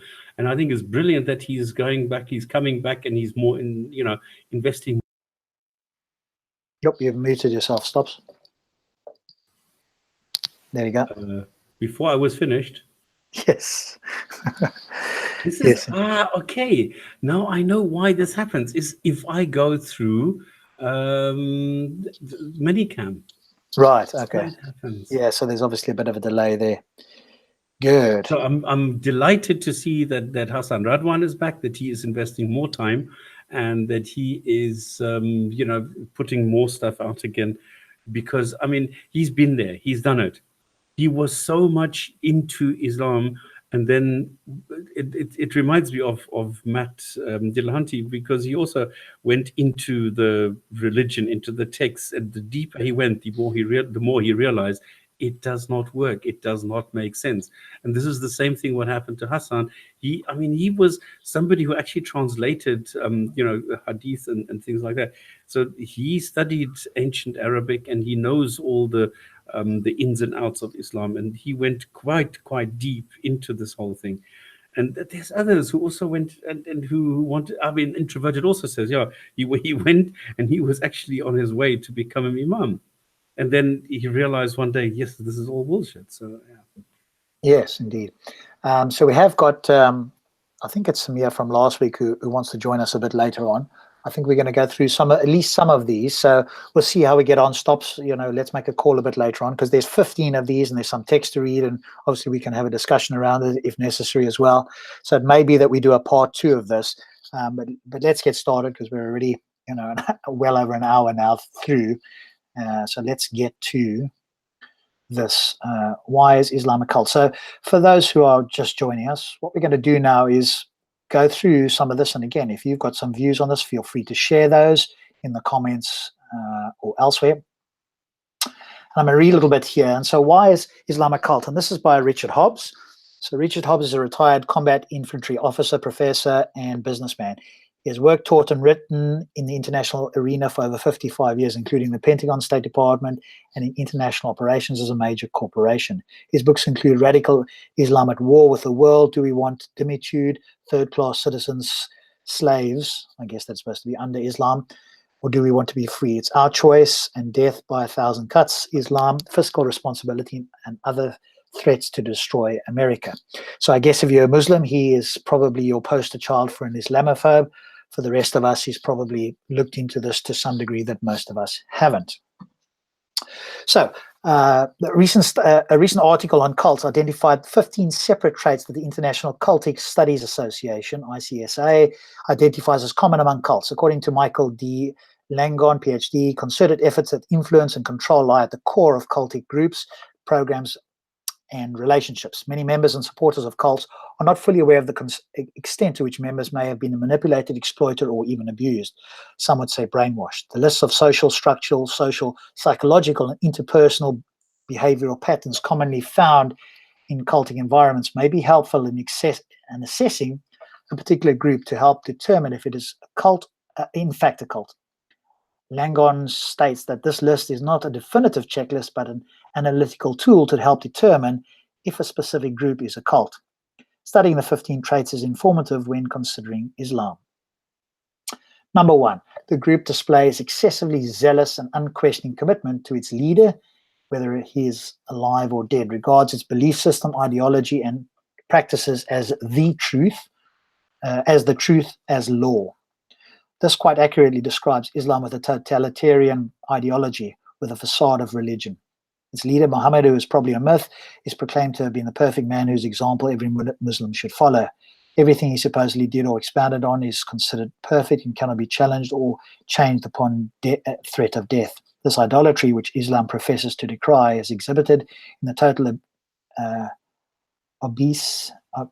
obeisance, I guess that is, I don't know how to pronounce that, and repeated use of the expression peace be upon him, PBUH, every time his name is even mentioned. Sharia Islamic law is derived from the Qur'an and the actions and sayings of Muhammad, taken from the Sirah and Hadiths. The supremacy or arrogance of the concept of Muhammad is that he's supposedly the last prophet, that can be no more prophets. This was the 6th century in a very backward part of the world, and extreme arrogance of the claimed statement by Muhammad. Every prophet was sent to his nation, but only I have been sent to all mankind. Islam is an Arabic word meaning submission to Muhammad's God Allah. and this derived from a word meaning peace. Muslims are those who have submitted. For Westerners, the clearest expression of this submission is the bowing down and the head on the ground in daily prayers. Total submission to Allah or Muhammad results in fatalism, resulting in not taking responsibility for one's actions. Muslims regularly rationalize their actions or inactions or events as inshallah or insha'Allah, Allah's will. The Qur'an is purported to be the exact word of Allah as transmitted to Muhammad by the angel Gabriel. Therefore, it is not open to discussion, analysis, critique, or even though it contains grammatical and historical effort, and is completely illogical in the surahs. Chapters are based on length, not chronological context. There are parts that no one understands, and there are many contradictions. It was written in the poetic style of the desert, which is not fully translatable, and thus Bedouins have little concern for chronology, such as placing Moses and Jesus together at a time. Islam is a totalitarian ideology covering every aspect of life. It's considered perfect and calls for imposition on everyone in the world, whether they want it or not. Okay, that's rather long. I'm not sure I'll read every one of those. So your thought stops. My initial thought is, obviously, he's gone for the most. If this is indeed the author, I don't know whether this is an exposition of what the author has said or whatever the case is, but that seems to have gone for the most extreme version of that, because people like Abu Layth or Saracen or whatever would, I'm sure, take a lot of exception to what's been written there. Oh, yeah, I'm just typing here on the show. Okay. The thing is that I've put a summary of the 15 points there in case somebody just wants to keep an eye on this. Just the headlines, just to to be able to compare it later on. What I agree with this. I agree with this totally, and I also agree that the characterization can be translated and can be applied to Islam, and it's quite obvious. There are a couple of things which are wrong here. Okay, like Islam is not peace; it's submission, and it's not 6th but 7th century and things like that. But that doesn't really matter. Yeah, I think, and having read the first version of it, I think maybe it's a case of just looking at the titles and having a brief discussion on each of the points there, because reading every single paragraph I think is quite long-winded, and we might get caught up then in taking issue with some of the smaller points there, whereas what we're really looking at is the bigger points on the traits themselves. Yes. Yeah, exactly, and there it works, and there it's I think totally correct. This is the way. I mean, he is explaining Islam the way that Muslims understand it. This is the way that it is being transmitted to kids, and this is the way that they are indoctrinated with this. He is pointing out how the cult behavior is being transferred from one person to the next. And I think that's very accurate. Mm. So number 2 is questioning, doubt, and dissent are discouraged or even punished. Now, I'm sure most Muslims watching will reject that out of hand, as I know they do on Facebook, because the claim is that the Quran says ponder about the world. So that they're immediately going to push back against the claim that questioning, doubt, and dissent is discouraged by quoting that verse or some version of that, where they're saying no, of course you can go out there. The Quran even says you can go out there and look at the world, try to understand it, etc. So this whole thing about questioning, doubt, and dissent being discouraged or even punished isn't true. On the downside, unfortunately, from what I can tell as well, is that many of the Muslim majority countries or Muslim ruled countries, certain questioning, doubt, and dissent is very much discouraged and highly punished. And we can look at any of the Muslim majority countries to see that, because clearly you can't question, doubt, or dissent openly about everything. So there's strict limits on that. So if you are going to push back as a Muslim against this, then you are also going to have to concede that there's many things that you can't do that on in any Muslim country. Now, even here in the UK, you can't do that openly as you used to be able to. There's certain things that if I said it on the show now, or it got out there to the police, or I said certain things, I'd have a knock at the door for that to happen. So your thoughts, Stops. What do you think?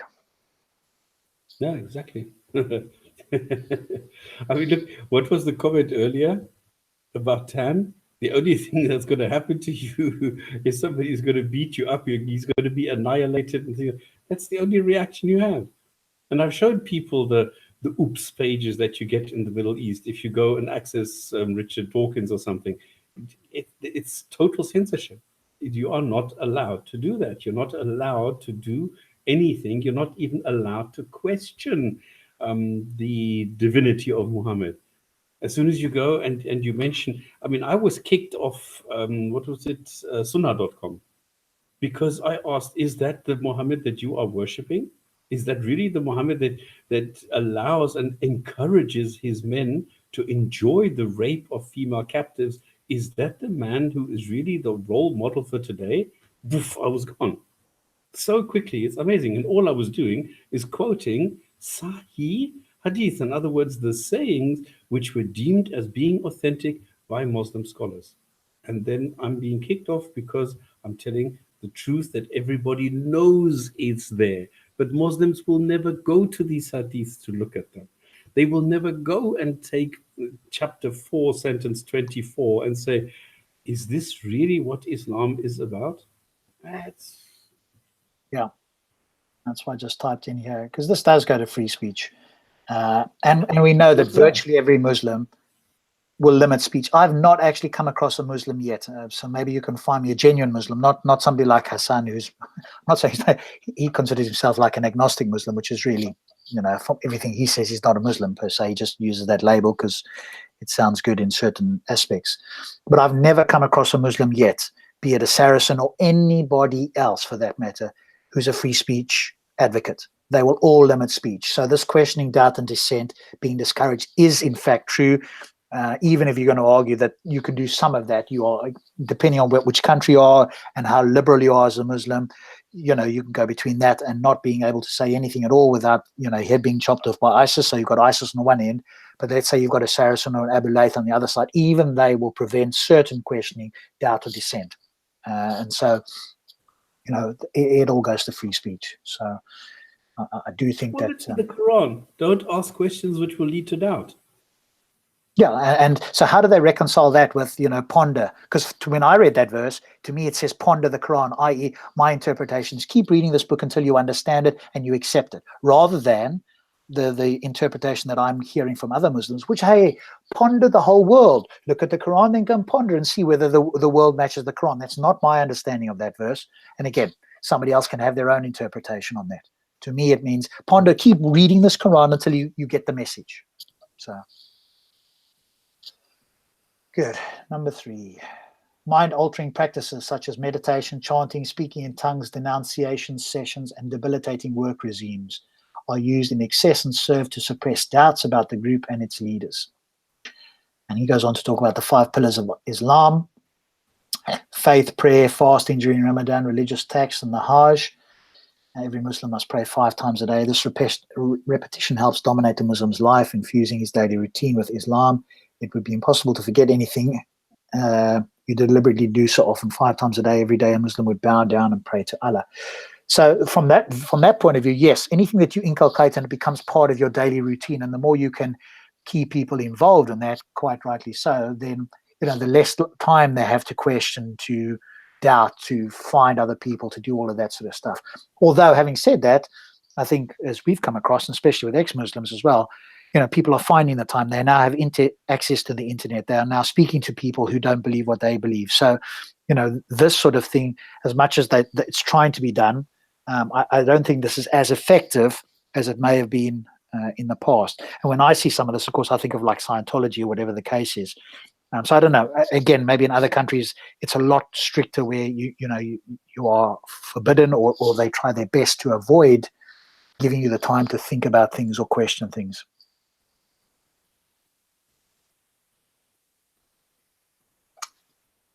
Are you there, Subs?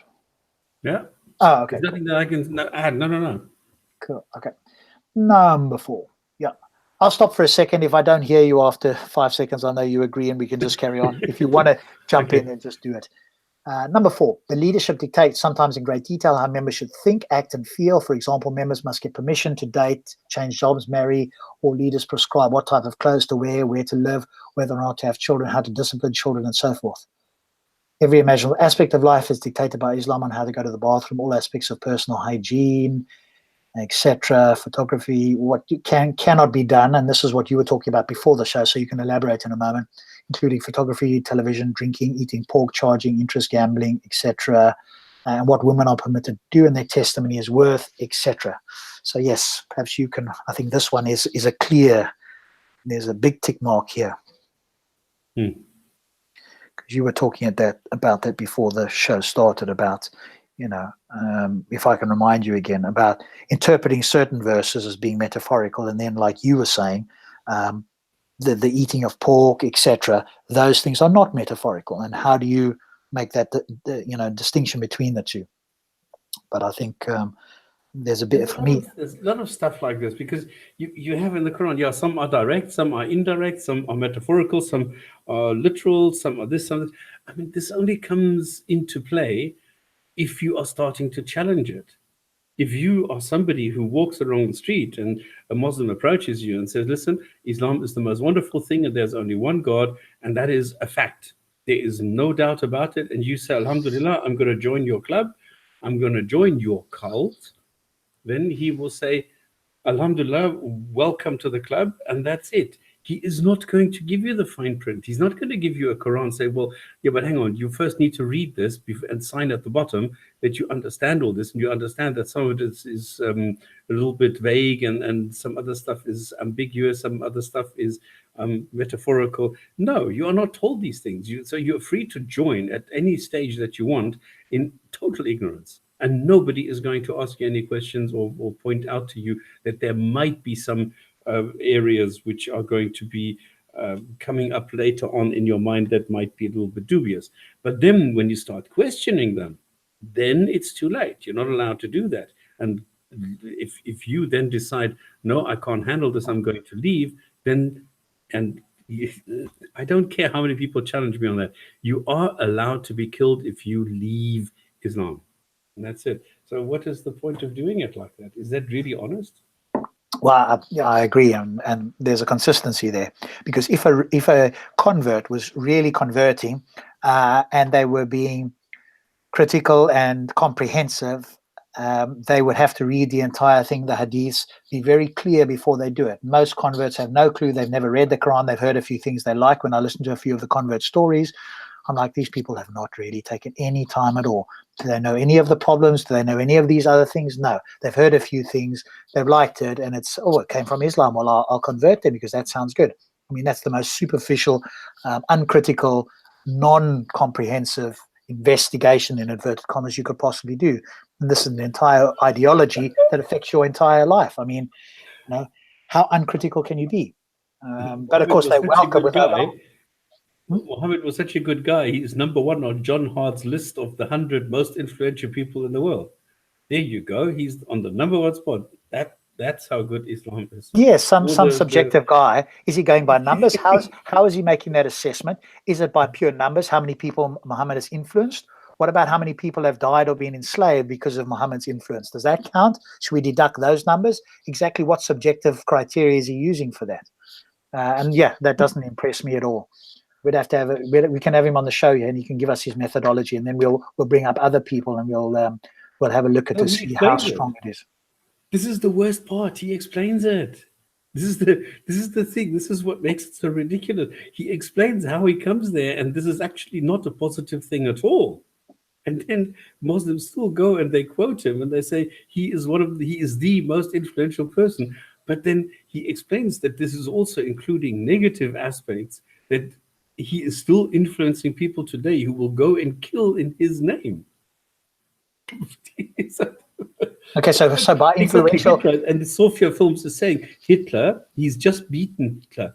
I think Hitler is on 13 or 14 or something. So Muhammad is just a little bit better than Hitler. So when you're saying influential meaning that people have heard or he's affected people's lives, but not necessarily in a positive way, because that's how it's obviously being portrayed. You're right, I'm with you. That is exactly what he says in his book. So he explains his methodology, and Muslims still, even though he explains it, they will still come to you and they will say, look there. There's the same thing as with Keith Moore. If you read the books by Keith Moore, there's hundreds of books where he says Quran is just a myth. and he makes mistakes. He says, well, you know, the Quran says that the fertilized thing stays there for 6 days. The Quran says no such thing. So Keith Moore doesn't have a clue what the Quran says, doesn't know what he's doing, writes in all his books the opposite of what they are saying, and they come up with the most volatile and most convincing piece of evidence there is on this planet. A YouTube video from 30 years ago. Come on, Stops. Everybody knows that Keith Moore knows what he's talking about, and he's the number one embryologist. He has 10 Nobel Prizes. Everybody knows this, Stops. I mean, exactly. But this is exactly how dishonest they are. So they're taking the Muhammad number one position, even though they know that this is not true, and they propagate it. They see Keith Moore, and they know it's not true because all his books he says the opposite, but they will still go with it. This is what is so terrible, and this is why, if you are a member of the cult, this is why. Right, moving on to number 5. The group is elitist, claiming a special exalted status for itself, its leaders and members. For example, the leader is considered the Messiah, a special being, an avatar, or the group and or the leader is on a special mission to save humanity. I think there's another big tick box on that part of it, no doubt about it. Muslims consider all non-Muslims... Welcome, L. Ron Hubbard. Welcome to the group. Yes. Muslims consider all non-Muslims and non-Muslim culture useless and see their goal to make the whole world Muslim. We already know how special Muhammad is. Under Islam, non-Muslims pay a large tax, etc. So, I mean, even without reading the notes there, I think there's a big tick box for yes. Many of these things here apply to Islam. It's a special group, those that don't believe and have heard the message, because I heard that again recently. Nothing in the Quran, according to some Muslims, says that those who don't know anything about the message are going to hell. But those who have heard the message and deny the truth, quote unquote, those are the ones that are going to hell. But regardless, it sows division, etc. You know, and if there were hate speech laws, then we could certainly argue for Islam being banned under hate speech. So Muslims have got to be careful what they wish for. Right, yeah, a long paragraph and here. Guys in the chat, come on, don't get personal, please. Don't go down to this level. What is it? We're better than people in the chat are now going, you know, personal insults, and that doesn't work. Come on. Yeah, let's keep it above that. Number 6, the group has a polarized us versus their mentality, which may cause conflict in the wider society. Again, big tick box there. We can see that even here in the UK. Forget about Muslim-dominated countries, where if you're not a specific Muslim, if it's Iran, if you're not a Shia, you're in trouble. If it's virtually anywhere else, if you're not a Sunni, you're in trouble. And forget about the Ahmadiyyas and all the rest of them. So again, definitely, Islam is dualistic. Humanity is divided into believers and kafirs, etc. So, and Islam must always be defended. The idea is a primary linchpin that gives justification for war with almost anybody. And this is, I think, a point, you know, like the grooming gangs or whatever, you know, Muslims are quick to say, well, the grooming gangs, etc., are not following Islam. But if they were to claim that there's a war against, you know, against Western society and they are, you know, helping Islam, then they could use that. Now, Muslims might challenge them on that, but you know, they could say, nope, we're defending Islam here. Islam should take over, and we're defending that. And these women are, you know, potentially our slaves because we're in an ideological war. We don't have actual weapons, but we're in an ideological war. So, number 7 out of 15. The leader is not accountable to any authorities. Unlike, for example, teachers, military commanders, or ministers, priests, monks, and rabbis of the mainstream religious denominations. Well, obviously, he's passed away, so yes, he's not accountable to anybody but Allah, and obviously that's the same for many of these cults, be it L. Ron Hubbard or whoever it is. I don't know if it was you, Stops, who talked about that, the cult that killed themselves to go to the asteroid that was passing by. Whatever they were called, the Doomsday Cult. But clearly, Muhammad is only accountable to Allah. He was the perfect man, answerable only to Allah. There it says it. There's no central authority in Islam. Thus, various imams, mullahs, ayatollahs, etc., often add their own interpretations to theocratic and political questions. Al-Azhar University in Chicago is regarded as a top center for Sunni Islam, and the supreme leader, or Ayatollah of Iran, tries to represent Shias. But there are still other groups as well, and he lists a few of them there as well. Number 8, the group teaches or implies that its supposedly exalted ends justify whatever means it deems necessary. This may result in members participating in behaviors or activity they would have considered reprehensible or unethical before joining the group. For example, lying to family or friends, or collecting money for bogus charities. So again, I'm sure there's Muslims who are going to push back against this one and go, no, I wouldn't do any of that if we live in, and we hear this, I hear this anyway from certain Muslims here. No, we've got to abide by the laws of the country that we're in, etc., and we've got to follow all of those laws. So I'm sure there's going to be Muslims that are going to push back against this. But like in your experience, Stops, in the countries that you've been in, how accurate is number 8 there, as opposed to some of the other ones, which I think, is beyond question. What do you say about this? No, it's spot on. Absolutely. I mean, I think this is one of the basic teachings of Islam, that it doesn't really matter what you do because it's in the name of Allah, and that's it. I mean, he says at the bottom there, the Quran counsels the use of deceit when dealing with infidels. Now, I keep hearing from Muslims, that's only a Shia thing. It's not in the Quran, and it's not, Sunnis don't do that. Yeah. The word taqiyya, this refers to a very specific tactic of not revealing that you are a Muslim because it endangers your life and you can be killed for it. Okay, so this is a very, very different story. But this is only the actual act of committing taqiyya. This used to be a Shia thing. Today, what we see is very, very different. If you look at what Sunnis, look at the Hadith.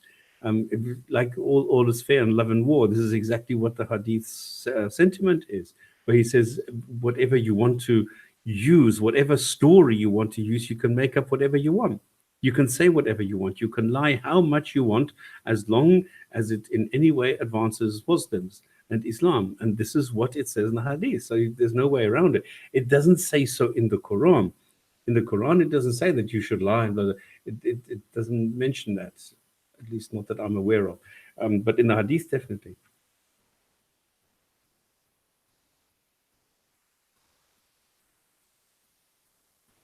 Sorry, I didn't speak long enough.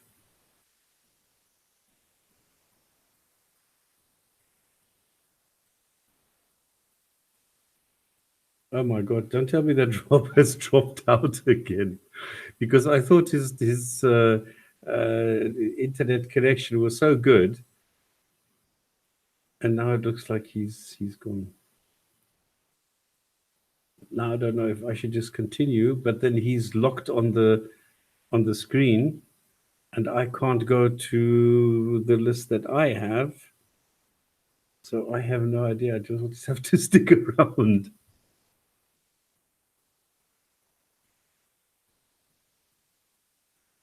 Okay, then we went to point number 8. Then if we continue to point number 9, the leadership induces feelings of shame and or guilt in order to influence and or control members. And this is also very true. Now, the thing is, what I question is this list, was this list made for, oh, there I see myself. There's the list. Okay, great. Now, then it's wonderful. Then if hang on, Rob was just saying something, it's still running, but you're not there for some reason. Okay, so if we go and we look at the leadership is who? Is Muhammad. And who is the leader? Is God, Allah. Okay, so they induce feelings of shame because they tell people that everybody who doesn't believe that they are right and that they exist and things like that, they are dumb, deaf, and blind. So they're inducing shame on those people who don't believe in the same thing that they believe in. And then you should feel guilt that you are not part of this cult. And then they try and influence me in different ways. They try and say, okay, you should be, you're stupid, you're ridiculous, you're whatever. That's it. Hey, can you hear me? Now you're back. Check this out. This is, yeah, I've never seen anything like that before. It literally booted me out. And this is what I've got in case anybody's, okay, I've never seen this before. Where is it? This is what happened now. Where is it? Can you see this thing? Oh, is it coming up? Can you see it? Yeah. Your connection is not private. Attackers might be trying to steal your information from Hangouts. Learn more. Net cert authority invalid. Automate send some information and page code to Google to help detect dangerous assets. Fucking hell. This looks like somebody is trying to get information from you by threatening you that somebody can. I mean, this is exactly inserting doubt so that you will pass on some information to them. Yeah, I mean, it literally. I would not take this seriously. Definitely. No, but it literally kicked me out, and I cannot get back in as Jinn&Tonic, and the show has disappeared from the live streaming list. So I can't get back in to control this or to stop it by the look of it either. If I go to the live streaming here, it's not showing up as streaming in the sense of like, I'm just going back in to see if I can see anything here. There we go. I'm going to see if I can get back in again now through that. Okay, sorry, you carry on. I'm just going to see if I can get back in. Yes, because something. Yeah, but hang on, it's not streaming because there are no more comments coming up and the screen is locked. No, now there are comments. But the thing is that it's locked on my photo. Hang on a moment.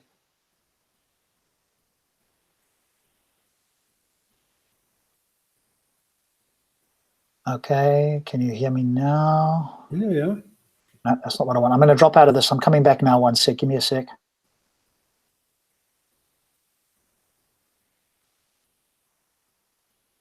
Okay, for me, the screen has locked.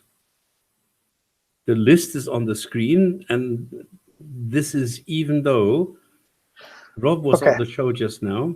There we go. Rob is back now, but okay. I can see him here, but it's not being streamed as such. The stream is still showing the photo of the 15 points, but it's not being now it is. Now there we go. There we're back. Sorry about that, guys. If you're watching there, literally with that you saw there, I literally got booted off. I was doing nothing at all. I was listening to stops, and immediately came up with that error message and kicked me out of the Hangout itself. So I don't know if somebody was trying to attack the Hangout and get hold of it.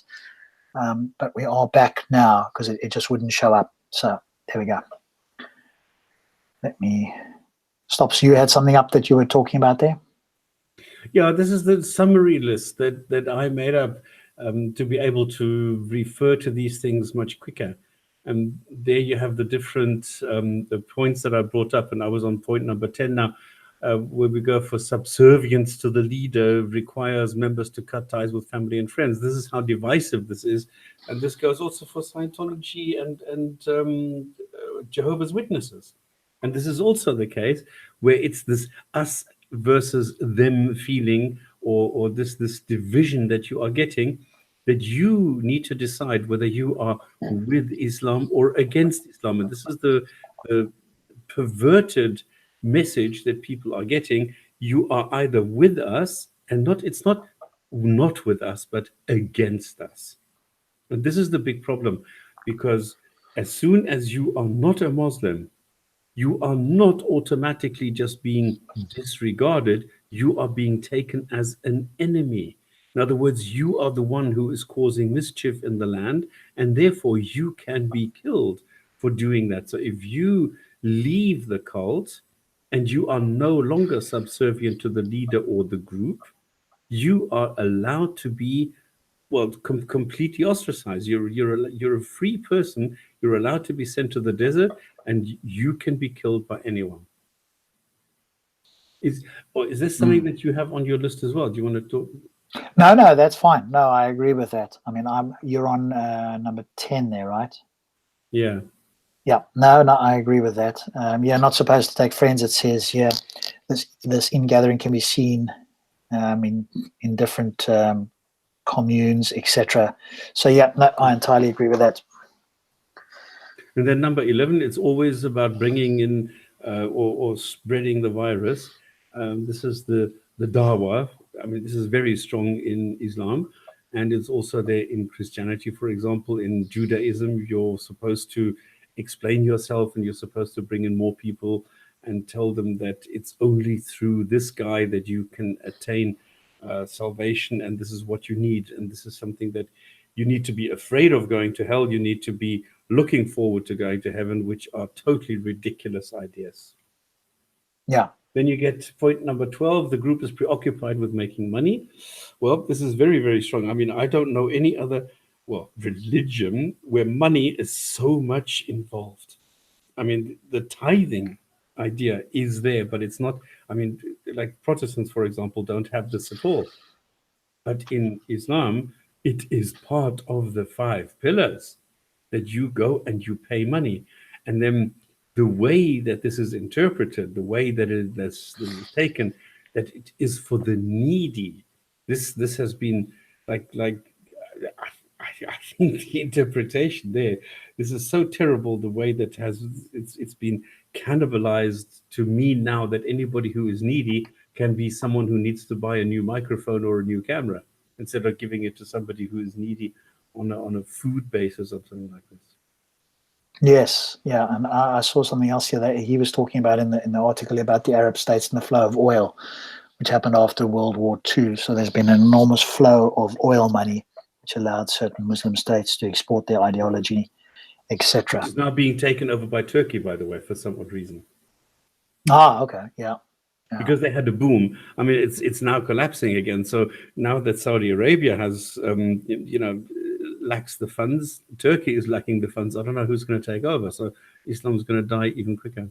Can you take a look and see if Muhammad matches any of the points in cult education warning signs? So apparently there is a page. Let me quickly go take a look at it. Cult Education Institute warning signs. They have 10 warning signs of potentially unsafe group, 10 warning signs regarding people involved with a potentially unsafe group, and 10 signs of a safe group. A safe group will answer your questions without becoming judgmental. A safe group will disclose information such as finances and offer independent or financial statements. A safe group is often democratic. They have disgruntled former followers, but will not vilify, excommunicate, or forbid others, will not have a paper trail of overwhelmingly negative records, will encourage family communication, will recognize reasonable boundaries, will encourage critical thinking, will admit failings and mistakes, will not be the only source of knowledge.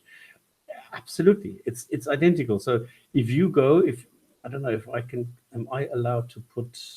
He put the links in there. Okay. So if anybody wants to go and look at the cult education warning signs, absolutely, I agree with it 100%. Same thing. Go for it. Cool. So, okay, so we were on number 12, the money. Number 13, members are expected to devote inordinate amounts of time to the group and group-related activities. Absolutely true. This is what I can see from even in non-Muslim countries. I see Muslims hanging out together, and they are discussing. I mean, even on a Sunday when everything is quiet in Europe, people are sitting in the mosque discussing the Quran. And I don't know if I'm always very tempted to go inside and ask them, how do you handle the mistakes in the Quran? I have not done so. I don't know. Why do Muslims and leftists hate? Why do Muslims and leftists hate speech? Welcome, Sophia Films, by the way. Why do Muslims hate speech? Well, I don't know. Why, Rob? let's bring that up at the end because we've only got a couple more to go, and we can talk about that. And 13, we can bring in Samir. I think he's also waiting. There's a lot of time that you have to spend on Islam being a Muslim. Members are encouraged or required to live or socialize only with other group members. Well, this is in the Quran itself, where, for example, a man is allowed to marry a non-Muslim in the hope of converting her, but a woman is never allowed to marry a non-Muslim because they are too scared that he is going to convert her, because it's always the male who is the main arc, and he is the one who is going to, dominate the relationship and then take care of the woman, and then she will most probably, in the view of Muslims, follow what he is doing, and if he's not a Muslim, then she will follow him. And finally, 15, the most loyal members feel there can be no life outside the context of the group. Absolutely, you need this group. This is something that we pointed out so many times. Islam is group feel. This is what Islam is all about.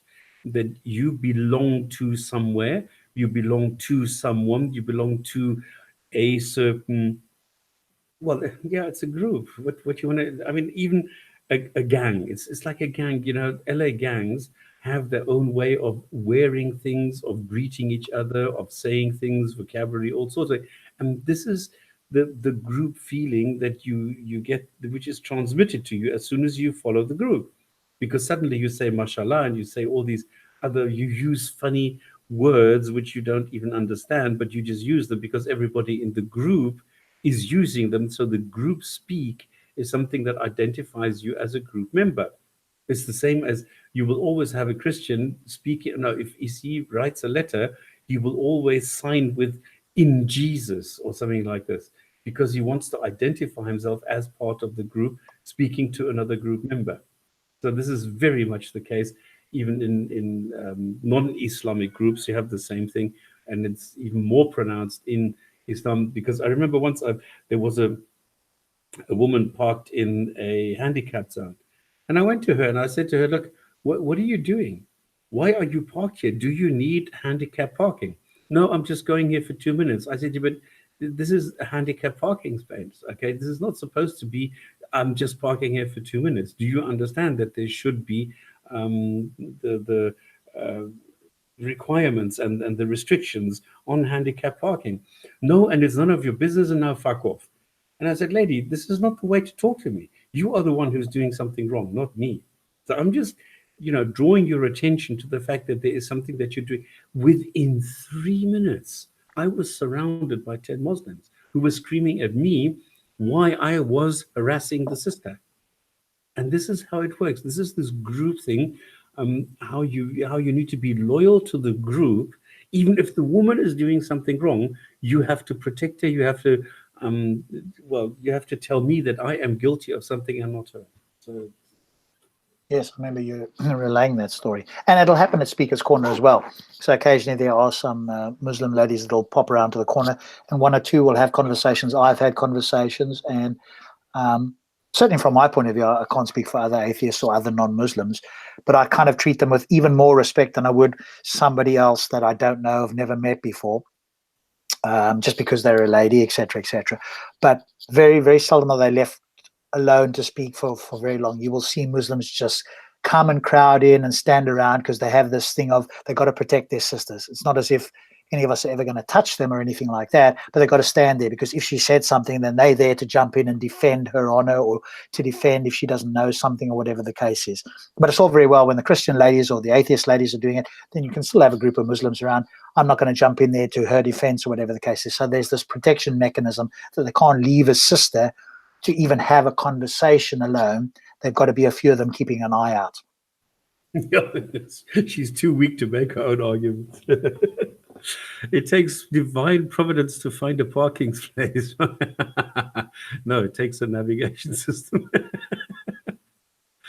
It was so territorial. Yeah, absolutely. Yeah.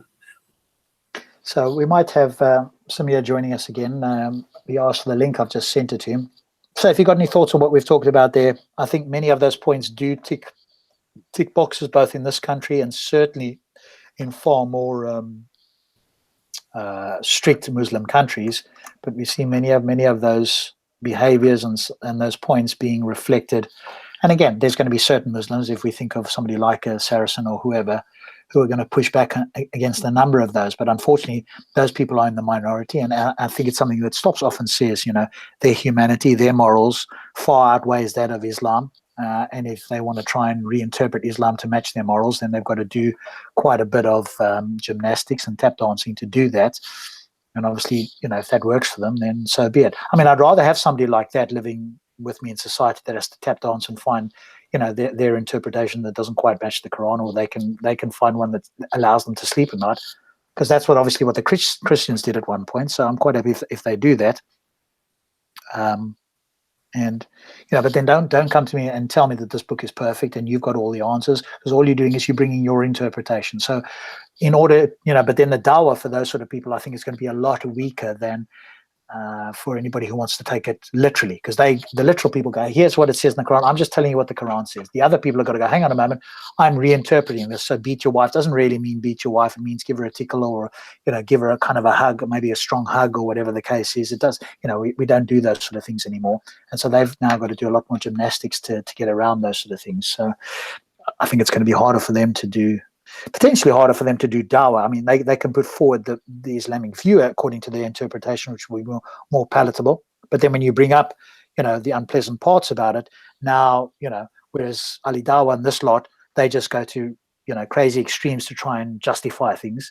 People like Saracen will go, no, she wasn't really, 6 or 9 years old. She was 18. No. It doesn't really mean beat your wife. No. Slavery wasn't really, we know that that's the wrong thing to do now, etc. So they will try and find ways around it. But that's much harder for them. Whereas Ali Dawah just, in his lot, will just try and defend, the 6 or 9 year old, or slavery, or whatever the case is.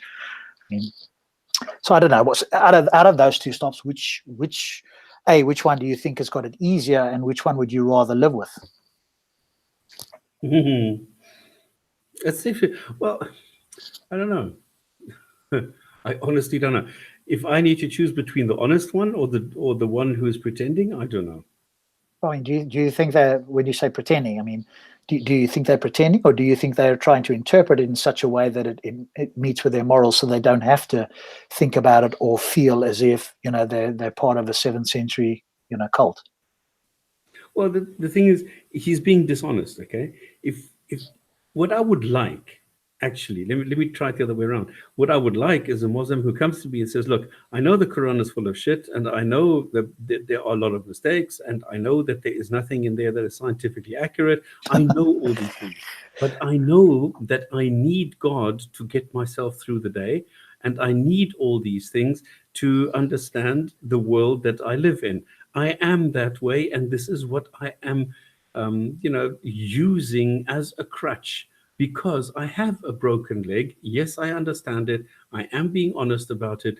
There you go. Am I going to have any problem with that? No, never, not at all, because that is reality. That is being honest, and that is seeing the things the way that they are. So if anybody believes something, I am the last one to want to stop them or something. It's only when it has consequences for others that I might just get upset. This is the big difference. And I cannot say that often. I am not worried about people who believe these things like what you are saying. If somebody interprets it in a way and says, no, there's nothing violent in there and everything is cool and everything is nice and blah, blah, if they live their lives like that, it's just that the problem is they're lying to others. And there I'm not so sure if this is a good idea. Yeah, I mean, obviously they'll push back and say, no, they're not lying. They're interpreting it in a way, a modern interpretation, and who are you stops to say otherwise. And, all the rest of the Muslims or the scholars, they were living in a different time, etc., etc. So they will find a justification. You can obviously push back and say, that's not what it says. It's not what it's always said. But I think you're right in the sense that one would rather live with those people. But you're not going to, you're never going to find a Muslim who's going to go, yeah, I know this is all nonsense, etc., but I needed to get through the day. I mean, that's a consequence for some Muslims, but nobody's ever going to come out and say that's what, what it really is for them. Because by saying that, they are basically saying that I don't believe any of this is real, but I need it as a crutch.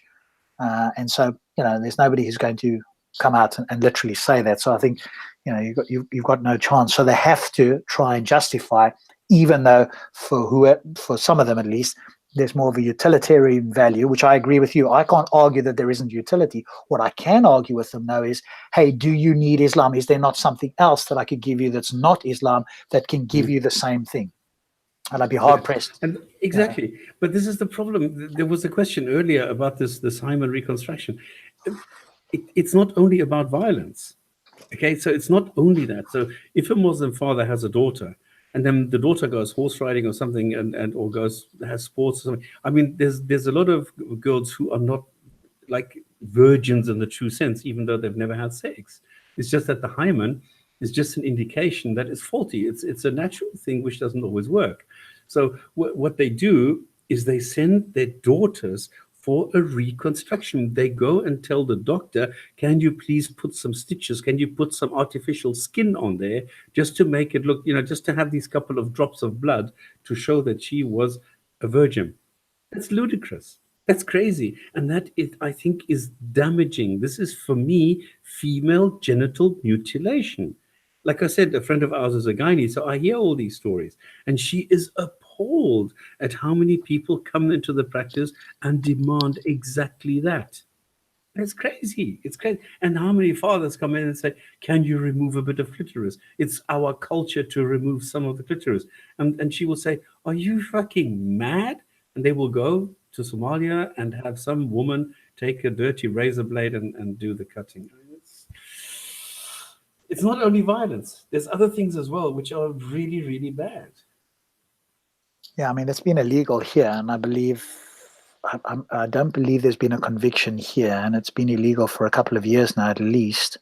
There may have been one, or there's one coming up or something, but virtually no convictions, and estimates from concerned groups, thousands every year, thousands, 3,000 to 6,000 was some of the numbers I saw. Could be more, could be less, and that's just in the UK. Forget about elsewhere in the world. So if you are, by the way, if you are a Muslim watching and you want to join in, either want to comment on the cult points that we've made here, or ideally if you want to come in and talk about a particular topic. We did say we'd talk a little bit about free speech. So if you're a Muslim who feels like you've got a good argument against free speech, we would very much like you to join the show, and you can put your views forward. So let us know. Tell me in the comments here, into the comments section. You've got to type in the Jinn&Tonic show. I'll copy and paste it in there. So if you type in the Jinn&Tonic show, you'll get my attention, because then I can see that you're speaking to me. So that's primarily if you are a Muslim and you want to justify why you think freedom of speech is not a good thing, or indeed anything else related to the topics that we've talked about here, or something else if we are able to deal with that. If you want to bring something highly scientific or something that we don't have expertise on, then that may not be something that we can deal with straight away. So the offer is open to you. I am waiting to see whether if you, yes. So I'm just waiting for Samir to see if he's going to join us, but I'm not sure at this stage. Abdullah Samir? No. Samir, that Muslim fellow we had last week. Oh, okay. What do you think of the Baha'i? Who knows the Baha'i? Can somebody please volunteer to show us what the Baha'i do? I'm not familiar with him. What do you think of the Baha'i faith? No, I'm not that familiar with him. I mean, you can type it in to Google and find out. Not something that we deal with here. Obviously, we critique Islam on the show primarily. So, and if there's any similarities or whatnot, then obviously we can do that. I thought there was one, but I could be wrong. I thought there was one. I'm not sure what you're referring to. Baha'i faith is silly. I'm not sure. So no, I can't say we know much about it. I don't know. You Stops? You've not heard of it either? No. You've heard of the name, but I don't know much about it. So no. Same. So again, if you are a Muslim and you want to join us, then let me know in the comments, and I would have to send you a link privately to join the show. We are waiting to see whether Samir from I think it was last week wants to join us again. A show about the caravan raids, please. I mean, there's only two things that you can say about the caravan raids. The one is they happened, and the other thing is that there are claims that all that Muhammad was doing is raiding caravans to get his own possessions back, which is like really stupid, because they were coming back from Syria. You think a caravan went and took Muhammad's stuff to Syria and then brought it back, and then he had to attack them? I don't know. It's just so crazy.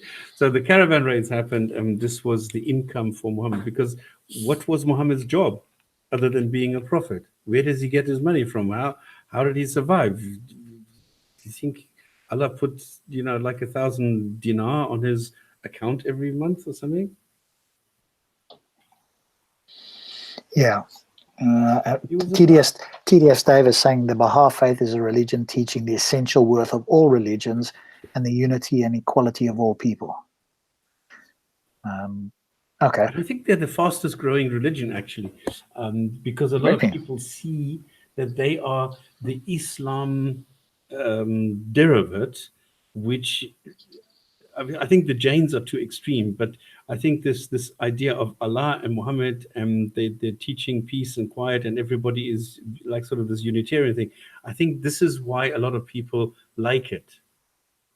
And this is why it appeals to a lot of people. Because let's face it, there are people who want a God to get through the day. Okay, I want Batman. Okay, I think Batman is great. Without Batman, how would I get from 8 o'clock to 9 o'clock? I wouldn't. And then if I put my bat signal out in the evening, then I know the world is going to have a peaceful night. So there you go. So I need my Batman. And this is the way that some people need their God. And so they go to the temple and or the mosque or the whatever, and they say, "Dear Allah, help me get through the night." And then they get through the night. And there you go. This is like people, when the eclipse happened, they started praying. You see, and it worked, because when they prayed, the eclipse stopped again. So in other words, this is the proof prayer works. Yeah. I'm going to share there. Here's the Baha'i faith. Is TDS Dave just sent a link. We'll just bring it up here. The Baha'i faith is a religion teaching the essential worth of all religions, the unity and equality of all people, established by Baha'u'llah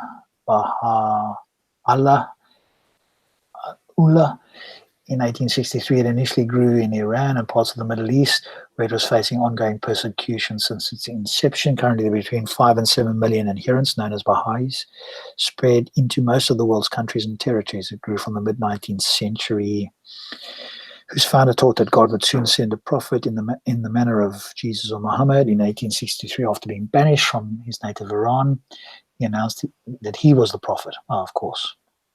He was further exiled, spending over a decade in prison in Akka in the Ottoman province of Syria. Fancy that. Saying that there was a prophet coming and that suddenly he became the prophet. Where have we heard that before? Yeah. So, yes, I don't think there's anything particularly useful there, but there you go. There's a quick summary. TDS Dave has very kindly put the link into the description. So it looks like I'm not getting a response from Samir here, so I'm not sure it stops. If there's anything else you want to add, or if there's anything else, is there any questions? Looking for a hadith. Okay. If there's any further questions, otherwise we might do a shorter show tonight if we don't have any Muslims that want to join us, or any other questions. It's over 2 hours. Yes. Well, shorter compared to last week, I guess. Does Jinn&Tonic have any porn tabs like I do? Sure. Porn tabs.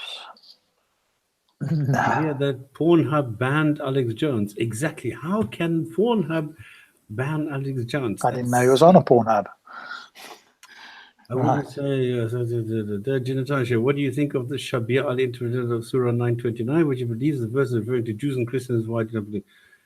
Okay, do we need to go into that? I don't know. How easy is it? I've not, what is it, verse? Where he believes that the verse is referring to Jews and Christians who do not believe in God. Okay, let's just do this just for the hell of it. I'm going to open 9. This is the verse of the sword. Let's go and take a look at it. 929, you said. What I'm going to do is not read, because we all know the normal one. Fight those who do not believe in Allah, not that they last, not that make unlawful. But let's go into the corpus and let's take the, like, fight those who do not believe in Allah and not in the day, the last, and not yuharimuna, they make unlawful what Allah has made unlawful. Allah has made unlawful and his messenger, and not they acknowledge the religion of the truth from those who were given the scripture until they pay the jizya willingly, twice, okay, while they are subdued. So, in other words, you have some options. You either believe, or you're killed, or you pay. And you don't pay so that you have equal rights or something, but you pay to be subdued. In other words, you are supposed to feel shit about it. This is something that a lot of Muslims don't want to accept, but it's there. So what commonly do you hear as responses to this verse? Or perhaps the question before that is, what do you think of Shabir Ali's interpretation? Well, Shabir Ali is somebody who has thought about these things, who has looked at possibilities of whitewashing Islam and whitewashing the Quran. He is adamant that there is no violence or no command to behave violently to Muslims in the Quran. And he is looking for ways of making Islam more a peaceful reacting religion, and not a piece of well, what you want to call it, political ideology, but keep it as a religion. So he is saying that this is definitely for those who were given the scripture. In other words, those are the believers, and you are supposed to tell the believers that they are wrong. And then you're going to offer them different options, one of which being that we don't agree with you, but we will protect you anyway. So if you give us some money, we're going to fight for you, which is bullshit, but that's the way that it's being interpreted.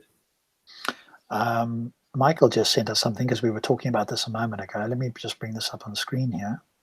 There we go. And this is 2017, so last year, end of last year. London to be charged with causing FGM and landmark UK prosecution. There we go. A London man is to be charged with inflicting female genital mutilation in a landmark prosecution. The 49-year-old from South London is alleged to have carried out the crime on a young girl between 2010 and 2013. If the new prosecution is successful, it will be the first British conviction for FGM. So there we go, and we're talking about 2017. It's only the second female genital mutilation prosecution in the UK since the practice was made illegal in 1985. The first against a London doctor and another man ended with not guilty verdicts. The man in the new prosecution cannot be named, etc., but is understood to come from Africa. So there we go.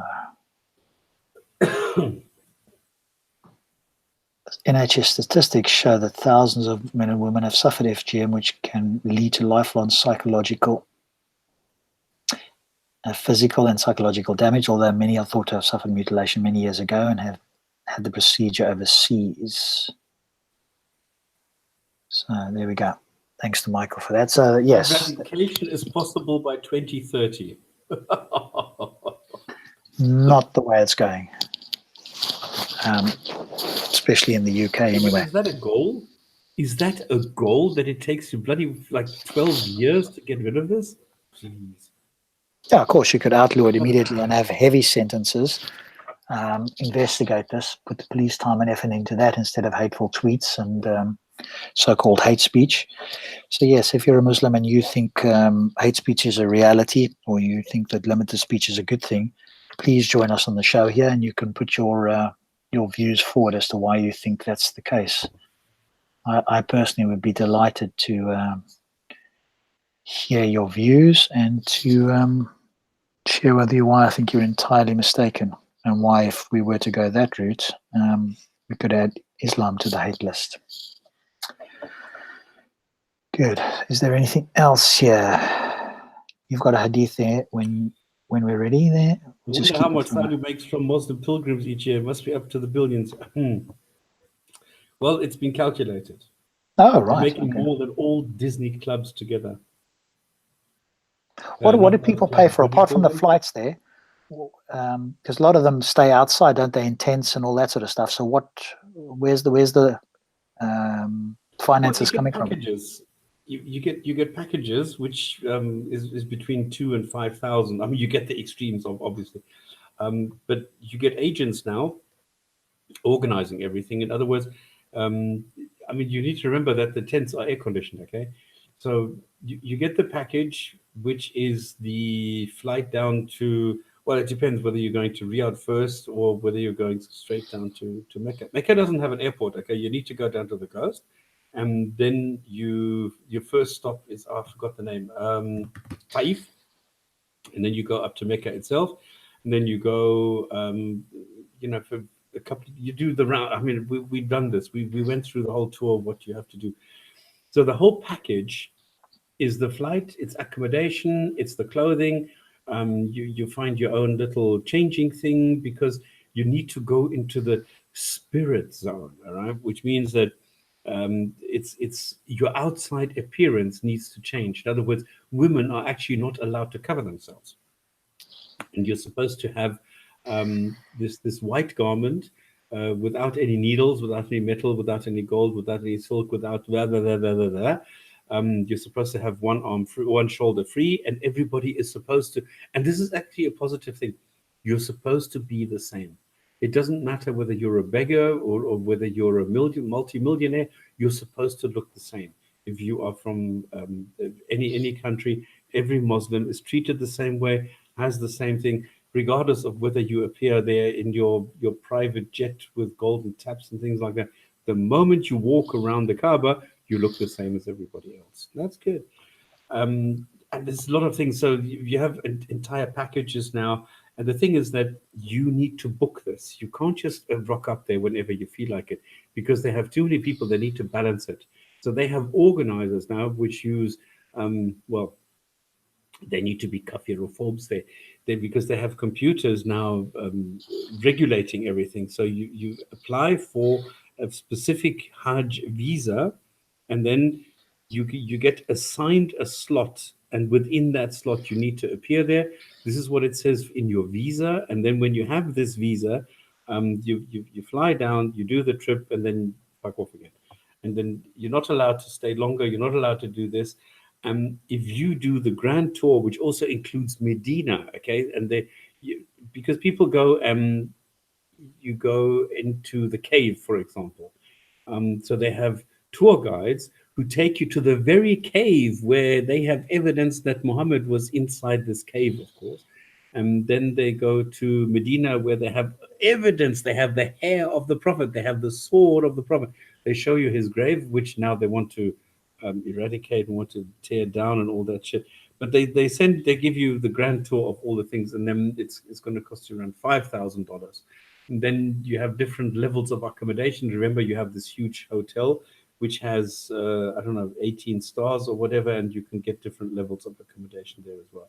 And this is what a lot of people are saying, that this is such a commercial operation by now, and that Saudi Arabia, which is the keeper of the the surname, or the middle name is keeper of the holy sites of Islam, the three holy sites of Islam, is being accused of commercializing this.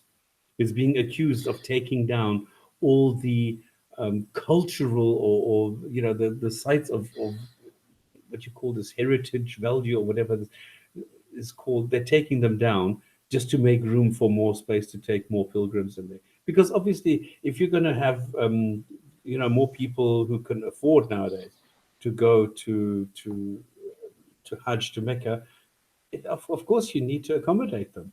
And they don't want a repetition. I mean, they've had so many stampedes, they've had so many deaths, so that a crane falling down, which Allah forgot to hold up somehow, I don't know, is the least of their worries. They're really worried. I mean, Iran, they had this huge thing where a group of Iranians was killed in a stampede, and this caused another political rift between Saudi and Iran.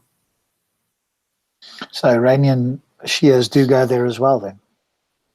Oh, yeah, it's the same. Well, Iranians, Shias have two sites, okay? Oh, shit, no, I'm not going to get into it. Okay, Yes, fair they enough. do. They go to Mecca as well. Yeah. Maybe that's something we can talk about. Maybe we should do a local show from Mecca. Good idea. Yes, that would be We'll have our fascinating. heads shaved and we'll sit there in our white robes and do a show from Mecca. Yeah, that would be fascinating, isn't it? That'd all be Yeah. trying to track us down, isn't it? We'd have to be undercover. And yes, I'm making fun of all of this. For me, this is ridiculous. You know, running around a black stone 7 times. I mean, come on, that's pagan. That's no sane person will do that. Why on earth do you think the creator of the entire universe is going to check how many times you're going to run around a black stone, a meteorite? Come on, guys. And it's broken by now because it was stolen so many times, it was destroyed so many times. You just have some stones lying there. Nobody knows where they come from, and everybody then is trying to kiss them. Come on, where are we? My goodness. I'm just replying and having a quick look here before we finish up. It doesn't look good for Speaker's Corner on Sunday. It looks like rain. We've had a lot today and over the weekend as well. I was hoping to go up this Sunday.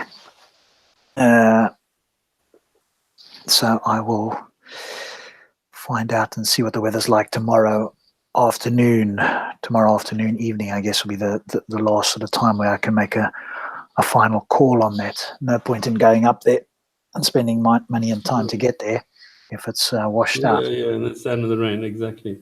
Yeah. So I'll make a call. Well, I was lucky. I didn't have to go to Madrid last week, and they said to me it was a killer. It was a killer. Yeah, it was. They said it was so fucking hot. I mean, even for their standard, they said, yes, it's okay.